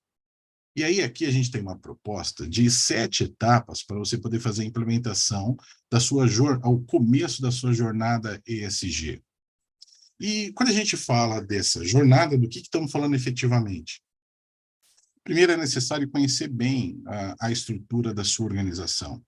No mundo agro, já tem uma cultura bastante presente da questão do financiamento e do risco que a produção agrária ela tem naturalmente, né? O crédito futuro, nesse caso. Pois bem, né? É necessário se conhecer, diante desta realidade conhecida, né, que tem da organização, como que as normas se encaixam nesse contexto. E aí se construir um discurso que vai garantir a permanência do senso de urgência na estrutura. Mas como é que a gente consegue ter senso de urgência? Simplesmente montando um planinho, um projeto e vamos tocar? Pega um monte de drone, faz aquele monte de transformação digital, aquele movimento forte do mundo agro hoje? Não, não é desse jeito, né? A gente trabalha de um jeito organizado de outras formas, porque lembra, né? Nós não estamos mais falando de uma coisa que é novidade. Falamos de implementação de processos que já sabemos fazer isso, e muito bem. As grandes fazendas que estão abrindo a IPO estão passando por um processo de conhecimento e de enquadramento com realidades que já são bastante comuns na indústria há mais de 40 anos. Então, o senso de urgência, olhando por esse desenho que está aqui dos 7 degraus, ele vai permear o degrau número 1, número 2 e número 3. Por que o número 3? Porque o diagnóstico ele tem que permitir que os executivos consigam compreender o que está acontecendo na estrutura da empresa dele. E em que se pese que a gente está falando de coisas que eles nem sabiam que existiam, normas que eles nem imaginavam que existiam. Imagina aquele sitiante, que é um produtor rural importante, mas ele faz parte de um ecossistema de produção de uma região. Ele vai ter que entender aquele monte de normas, 71 que eu falei? Não. Alguém tem que traduzir aquilo para ele, porque certamente, por se tratar da vida dele, vai ter um momento em que você vai ter a transição entre aquilo que está na norma e aquilo que é a realidade dele. Ele vai ser capaz de entender, sim, isso. O diagnóstico tem que permitir isso. É como um exame de sangue, né? Você faz o exame de sangue, você não é médico, mas você consegue saber se está bom ou está ruim, porque ele tem uma tabelinha que fala, ó, daqui para cá é ruim, daqui para lá é bom, se estiver no meio você está tranquilo. O diagnóstico tem que dizer, fala desse jeito aí com o empresário, para ele poder saber o que está acontecendo com o produtor rural. Depois você tem que começar todo o processo de implementação. E aí, para implementar um projeto dessa natureza, a gente não precisa inventar. É só a gente fazer como qualquer humano faz quando vai aprender a ler e escrever. Tem um cara que ensinou a gente a pensar isso, um cara chamado Piaget, que se usa bastante em escola para crianças, mas isso vale também para o nosso contexto profissional. A implementação, esse escopo de implementação que está no ponto 4 e no ponto 5, ele tem bastante coisa a ver com a educação de criança. Você, no caso, quando está ensinando um bebezinho a certas coisas, você tenta conversar com o bebê. E quando ele está começando a engatinhar em falar, você não dá discursos para ele. Você passa a informação que ele precisa com aquela capacidade que ele tem de entender. E assim tem que ser um projeto também. O executivo de uma grande indústria ou de uma grande produtor rural, ele precisa reconhecer qual que é o estágio de amadurecimento dele e, a partir daí, desenvolver formas de poder implementar aquilo. E aí tem uma palavra importante. Eu falei que ele tem que compreender o estágio do amadurecimento dele neste sentido. E a PR 2030 entra nesse sentido também. Ela tem ali uma série de orientações para ajudar as pessoas a entender qual que é o próprio estágio de amadurecimento quanto à gestão. E com essa compreensão, né, dos elementos que são impactantes, que vai dar o senso de urgência. A compreensão de qual que é o estado de madureza dele do ponto de vista de jornada ESG. E a capacidade de poder fatiar um projeto para aquele momento em que ele está, para que ele possa compreender, é essencial para ele poder ter um bom projeto. E daí para frente, aí é jogar jogo jogado, medir, reportar e se desenvolver, igualzinho a criança. Vai crescendo, vai aumentando o volume de coisas que ela aprende, complexidade de coisas que ela aprende, vai ser a mesma coisa. É verdade que algumas coisas chegaram de caminhão no mercado do agrobusiness, sobretudo na transformação digital. Mas em algum momento a gente vai ter que dar uma parada para poder fazer as contas e poder chegar onde precisa ser chegado do ponto de vista de controle. E aí aí esse documento nos ajuda bastante. Essa PR 2030, nessa hora da gente poder passar a régua e entender o que a gente faz.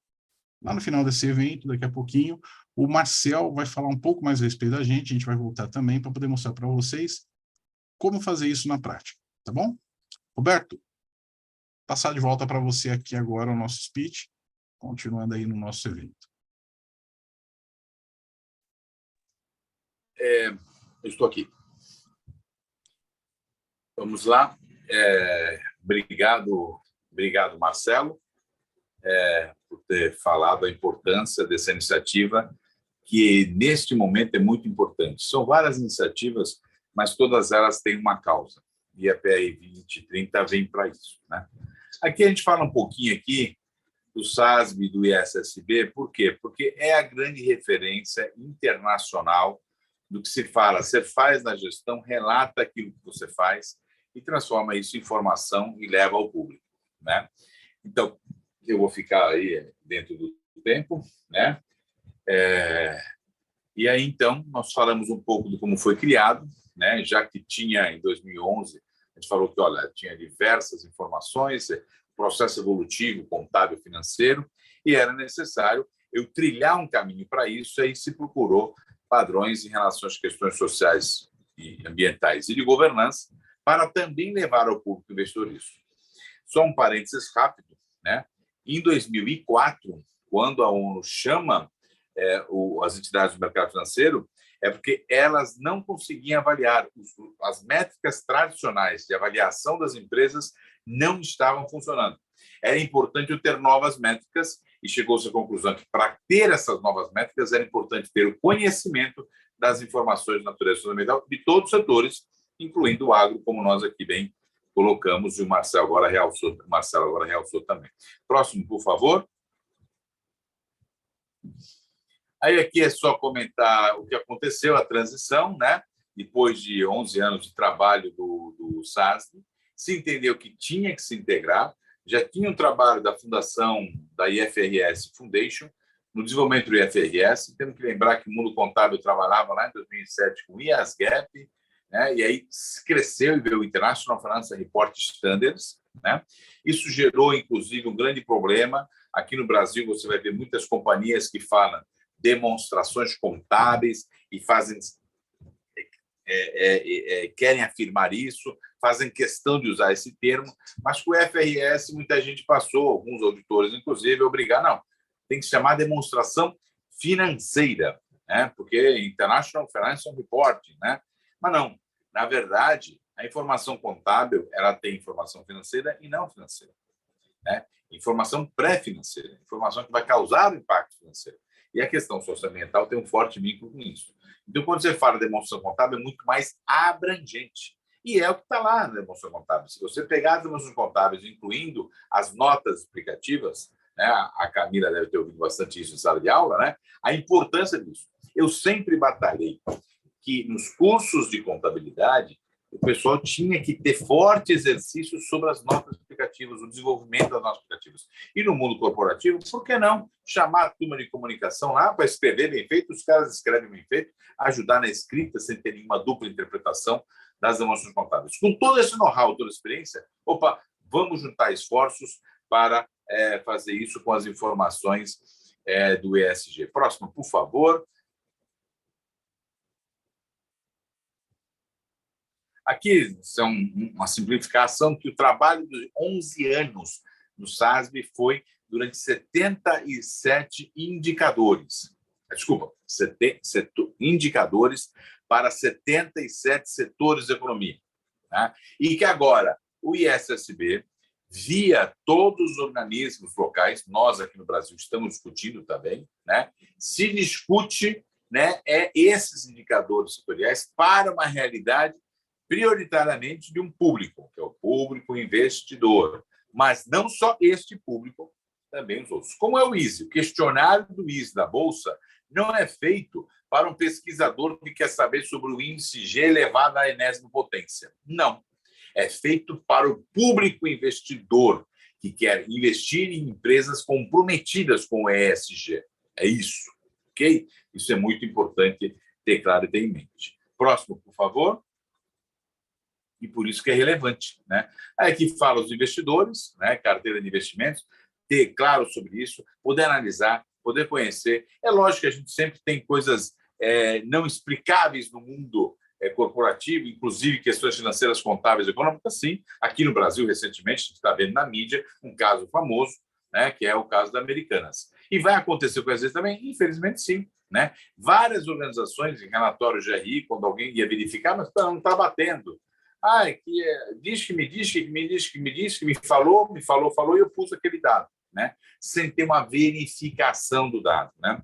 Outra coisa importante que também se fala assim, como é que uma empresa faz uma fusão com outra e no trimestre seguinte, desculpa, No trimestre seguinte, tem os dados consolidados, contábeis, financeiros, econômicos, mas não tem consolidados os dados orçamentais.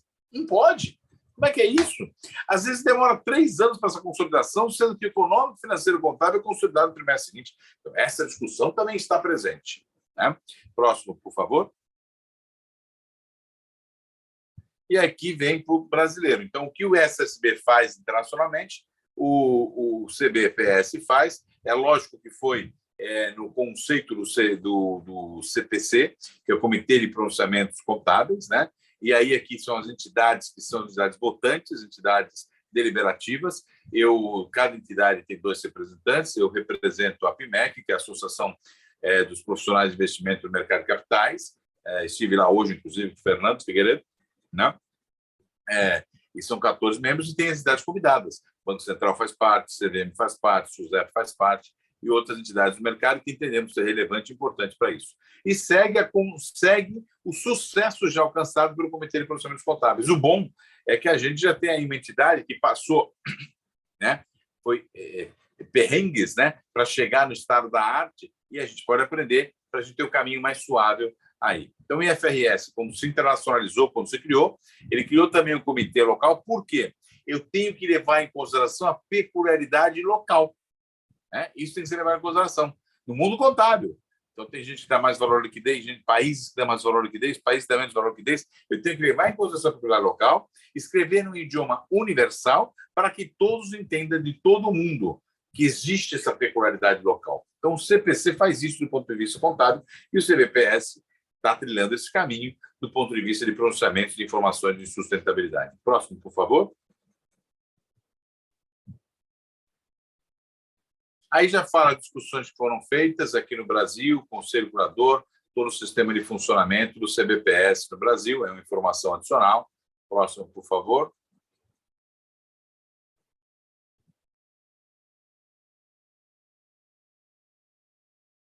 Aqui é tudo que eu falei, que é o molde do CPC, segue os moldes que foi vindo no caminho, né? Trilhar o caminho de sucesso já percorrido pelo CPC, né? Para isso. Próximo, por favor. Bem, a ideia é a harmonização dos relatórios de sustentabilidade, né? Já que não se tem. Por que é importante, inclusive, os órgãos reguladores participarem? Eles participam como ouvintes, mas eles acabam dando validação. O CPC se fortaleceu porque os órgãos reguladores validaram seus pronunciamentos, tornando obrigatórios, tornando legais, tornando legislativos dentro da organização, né? Então, a ideia é que o CBPS tem o mesmo caminho, tanto é que nós temos os mesmos órgãos reguladores lá presentes dentro do CBPS. Próximo, por favor. Aqui é a importância do seguinte: tudo que nós estamos falando, gente, tem a ver com uma coisa. Não adianta, eu reafirmo, não adianta eu ser se eu não parecer. Outra coisa fundamental, olha aqui, equipe SG Dados. Eu tenho que ter uma central de dados, gente. Eu trabalhei numa empresa que foi chamada para avaliar 3 documentos de uma grande companhia. O relatório anual de atividade, o relatório de atividades econômicas, o relatório de sustentabilidade e o relatório da administração anual. Ok? Nós avaliamos esses 3 documentos. Entregamos para eles um relatório de 70 páginas de inconsistência entre os 3 relatórios. Né? Num falava que não tinha passivo ambiental, no outro tinha passivo ambiental, dava um valor, no outro passivo ambiental era outro valor. E assim, número de funcionários, então, nunca bate. Depende de quem você pergunta, o número de funcionários é um ou outro. Tem expatriado, não tem expatriado, e assim vai. Né? A central de base de dados tem que ser única nas organizações. E algumas organizações entenderam isso e estão fazendo isso. Todo dado tem que partir de um mesmo lugar para qualquer um que pergunte. É a central de dados que faz isso. Por isso que é muito importante ter uma preocupação também estratégica comunicar. Então, não adianta eu, enquanto fazenda, eu, enquanto agroindustrial, vamos fazer, mas aí na hora de comunicar, dá chiado. E aquela percepção errada que se tem no setor agro se fortalece quando eu passo uma mensagem equivocada. Por isso, a importância de ter uma central de dados para, quando você praticar o ESG, tornar público a sua prática. Próximo, por favor.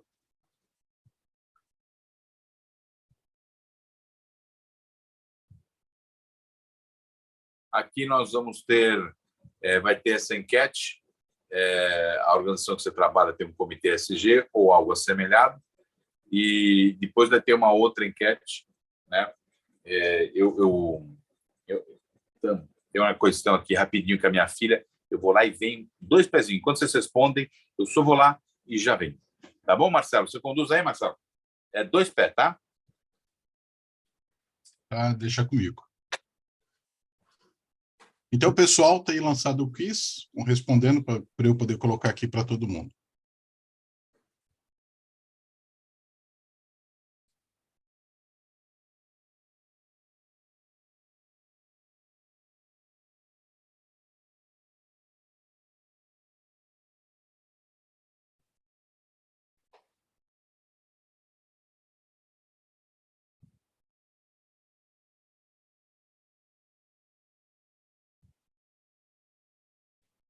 Esse tem 2 perguntas, tá? Marcelo, estão pedindo o link no chat, por favor. Eu coloquei lá, acabei de colocar.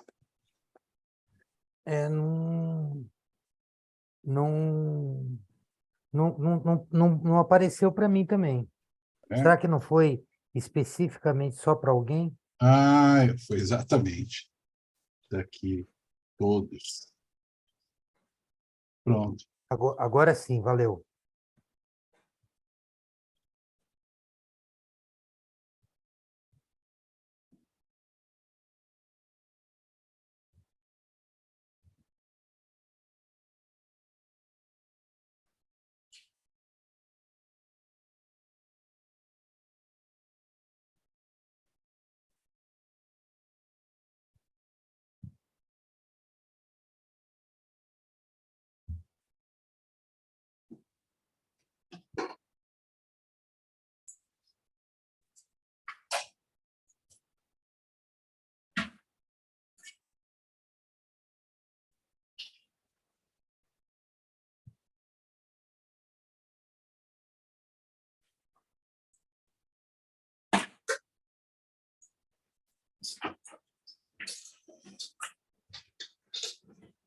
Voltei.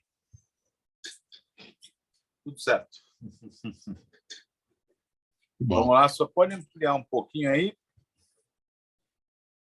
Se tem o comitê, sim, 30%, não 90%. Ter um comitê, seja SG, é muito importante, né? Outra coisa que deve se refletir, se a sua organização tem um comitê de pessoas, um comitê de governança e um comitê de meio ambiente e qualidade, volta lá, Ponteiro, obrigado. Um comitê de qualidade, você não pode depois criar o comitê SG. Eu vi isso com uma empresa. Ela tem no conselho de administração dela comitê de pessoas, uma empresa de bolsa, no caso, né? Comitê de pessoas, tem um comitê de meio ambiente e qualidade, tem um comitê de governança e criou o comitê SG. Ou seja, me explica, né? Entendeu? Então, é importante que o comitê trabalhe a interdisciplinaridade disso. É importante que tenha na operação uma comissão que procure integrar esse tema com todos. O comitê ele faz ele aprofunda a discussão para dentro do Conselho de Administração, para que um dia o Conselho de Administração ou as pessoas decisoras da empresa discutam com um olhar ESG. Importante, gente, uma vez uma pessoa chegou para mim e falou assim, a reunião do conselho da empresa durava de 4 a 6 horas, e ele falou assim para mim, juro para você, hein, os 15 minutos finais vamos discutir sustentabilidade. Na época, ele, faz uns anos atrás, os 15 minutos finais no conselho, vamos discutir sustentabilidade. Ele queria que eu parabenizasse ele, deu para ver pelo rosto que ele queria isso. Eu não parabenizei. Eu falei, 15 minutos, uma reunião de 4 a 6 horas? Eu falei, o dia que todo e qualquer assunto da pauta que você estiver discutindo, a visão, hoje é SG, né, estiver presente, aí eu vou bater palma para você. E nem as empresas que são excelentes na arte, reconhecidas no mercado, têm isso. Então, nós temos muito que caminhar, até nas empresas consideradas de excelência. A próxima, por favor, a pesquisa, né, um pouquinho para baixo, Marcelo, por favor. Essa aqui, já está no risco, né? Para você, gestão de risco deve levar em relação a XG, sim, 85%, opa, também. Não sei responder, não. Então, a ideia é o seguinte, eu ter má práticas ambientais, eu ter má práticas sociais, pode impactar o risco da organização? Se pode, opa, eu tenho que levar em consideração. Quer ver um exemplo? Quando teve a gripe aviária, se não me engano, 2006, 2007, né, que se falou do risco de uma pandemia, que é aquela questão da gripe aviária, algumas empresas colocaram em seu mapa de risco pandemia. Não endemia, não, pandemia mesmo, pandemia. Como remoto. E ficaram, como qualquer risco remoto, de vez em quando dá uma olhadinha lá, ver. Em outubro de 2019, algumas empresas, opa, ainda é remoto, mas tem que olhar com mais cautela. Novembro, opa, traz para possível. A empresa já começa a fazer um monte de ações. Se é possível, existe 50% de probabilidade de que isso ocorra. Dezembro, janeiro, opa, provável. Mais de 75% de probabilidade que isso ocorra. Essas empresas passaram muito melhor pela pandemia do que outras, porque se prepararam para ela. Próximo, por favor, que nós já estamos finalizando, né? Estamos dentro do tempo, estamos finalizando. Por favor, Marcelo. A gente aí tem uma questão que a gente quer discutir, que é, né, a percepção do valor das empresas. O pessoal dá desconto para uma empresa, é natural e normal. Aquilo que eu não conheço, lembrando, quem trabalha na empresa, vamos lá fazer o modelo antigo, né? Antes da pandemia. 8 horas na empresa, lá dentro. 8 horas trabalhando lá dentro, né? Continuamos trabalhando, mas agora, muitas vezes, nas nossas casas, né? Conhecemos a empresa fortemente, mas quem está de fora tem que receber informação sobre ela para dar valor para ela, né? Então, dá descontos, porque eu não conheço aquilo que eu não dá desconto. Por que se dá desconto? Porque existe percepção de risco. Eu tenho que trabalhar risco, eu tenho que compreender risco. Próximo, por favor, Marcelo. Aí vem a questão, por que existe percepção de risco? Porque existem descontos tangíveis e intangíveis. Tangíveis eu pego, eu conheço. Intangíveis tem a ver com percepção, né? E como é que eu consigo recuperar esses descontos? Tem uma coisa que é difícil. Próximo, por favor, Marcelo. Tem uma coisa que é muito difícil. As imperfeições no mercado eu não consigo controlar, mas a ineficiência de prestação de contas eu consigo. Se eu tenho práticas ESG e quero ser reconhecido como isso, e quero ser valorizado como isso, e quero que precifiquem isso, as pessoas têm que saber, porque se não sabe, não adianta. Não adianta eu praticar e não saber. Tem que praticar e saber. Então, essa ineficiência é muito importante. Agora, essa ineficiência da prestação de contas dá para você considerar. As imperfeições do mercado não tem jeito. Você, hoje, é uma empresa de varejo. Você está gastando tempo e energia para deixar bem claro, né, que a sua contabilidade é diferente, né? Você está tendo um gasto enorme explicando isso. Por quê? Porque uma grande empresa do setor teve, né, ao que tudo indica, né, uma grande fraude nessa questão. Então, isso é muito importante. Próximo, por favor, Marcelo. Aí, para a gente finalizar aqui, espero que é uma imersão, né? A gente, um monte de informação em 2 horas, muita informação. É lógico que, como tinha a questão do agro, a gente centralizou e teve uma parte forte que foi o agro, mas era proposital, porque era agrotécnico, então a gente tinha que tratar do agro. Falamos das startups fortemente desenvolvidas no agro e falamos dessa tendência do ESG dentro do agro, né? E aí falamos de questões que abordam qualquer setor, né, da economia. E assim, o ESG tem muito a ver com isso, né? Eu gosto muito de Frederico Garcia Lorca, né? O mais terrível dos sentimentos é o sentimento de ter esperança perdida. Jamais podemos ter a esperança perdida, né? Eu tive que falar hoje como é que eu via 2030 e como é que eu via 2050. 2030 eu vou estar com 60, hoje eu estou com 53. É muito perto, é muito próximo. Então, guerras, né, coisas absurdas, seja empresa privada, seja governo, etc.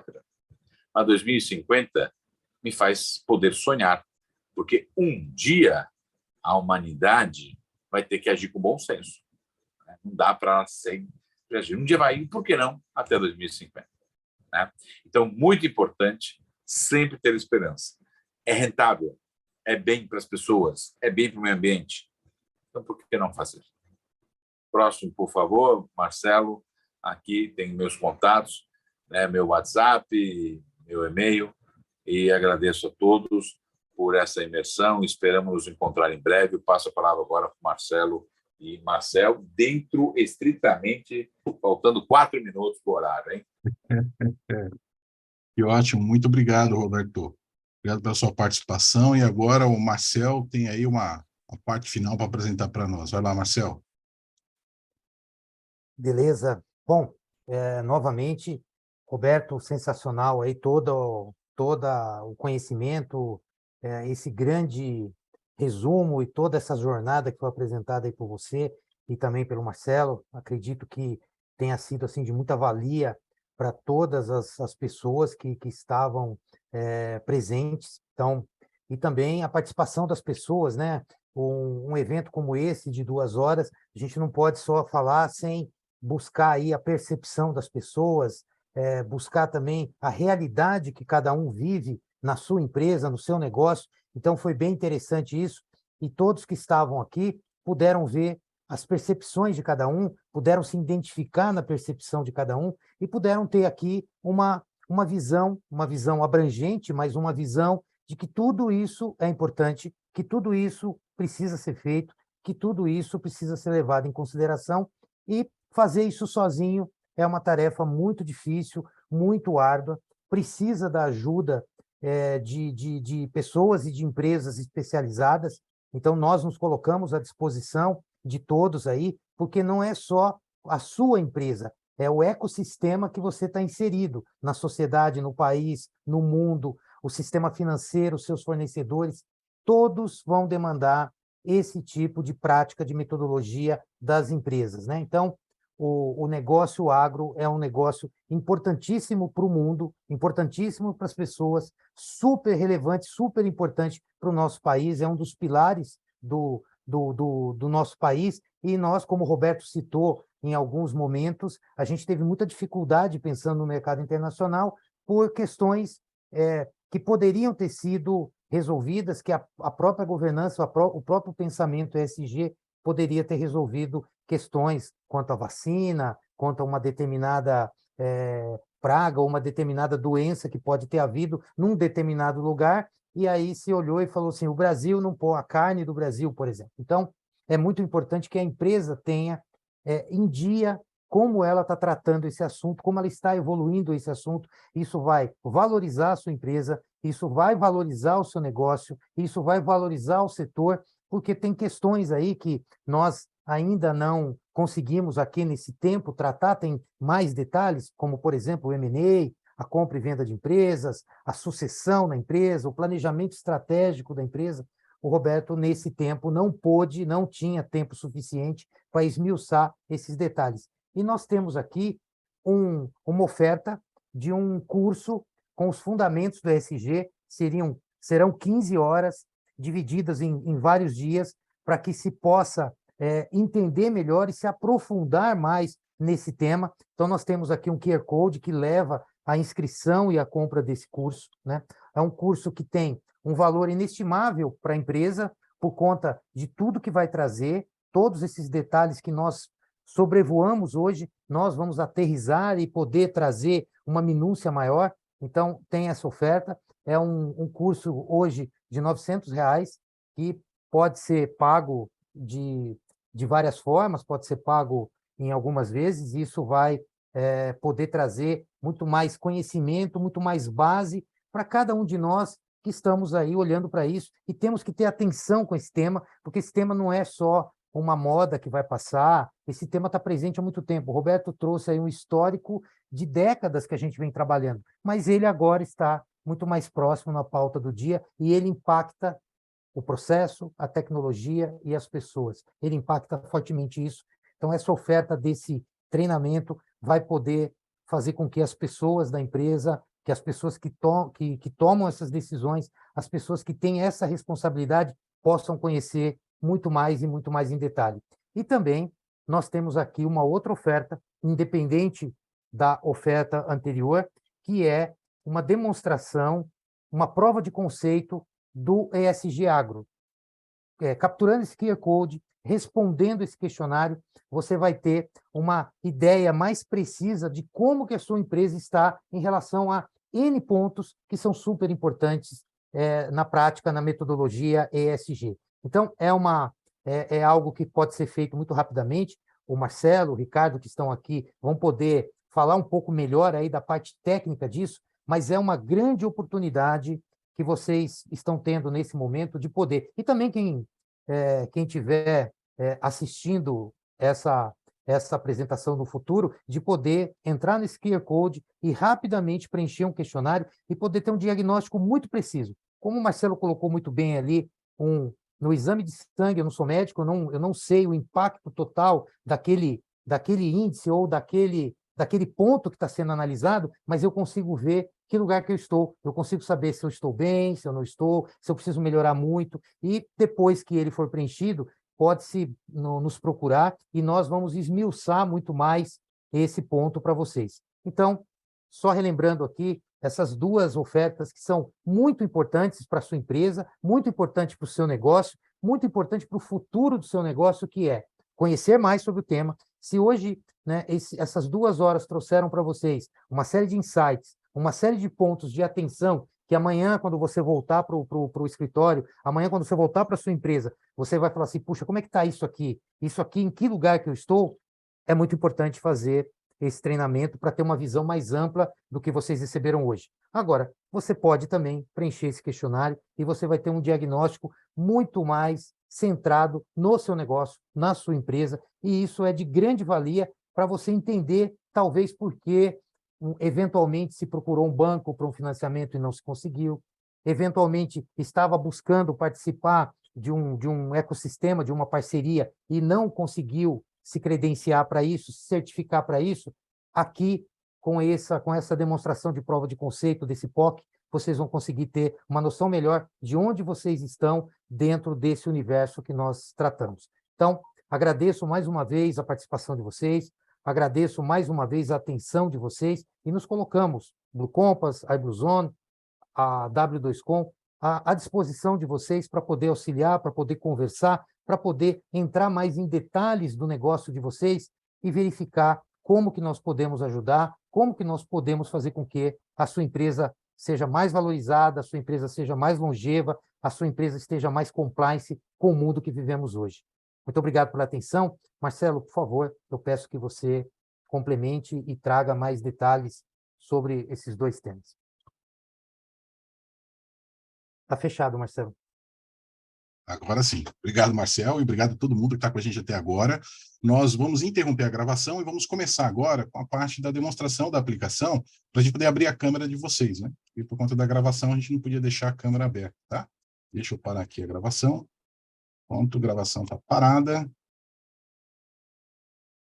E vamos lá. Agora sim, estamos todo mundo agora aqui fora da gravação.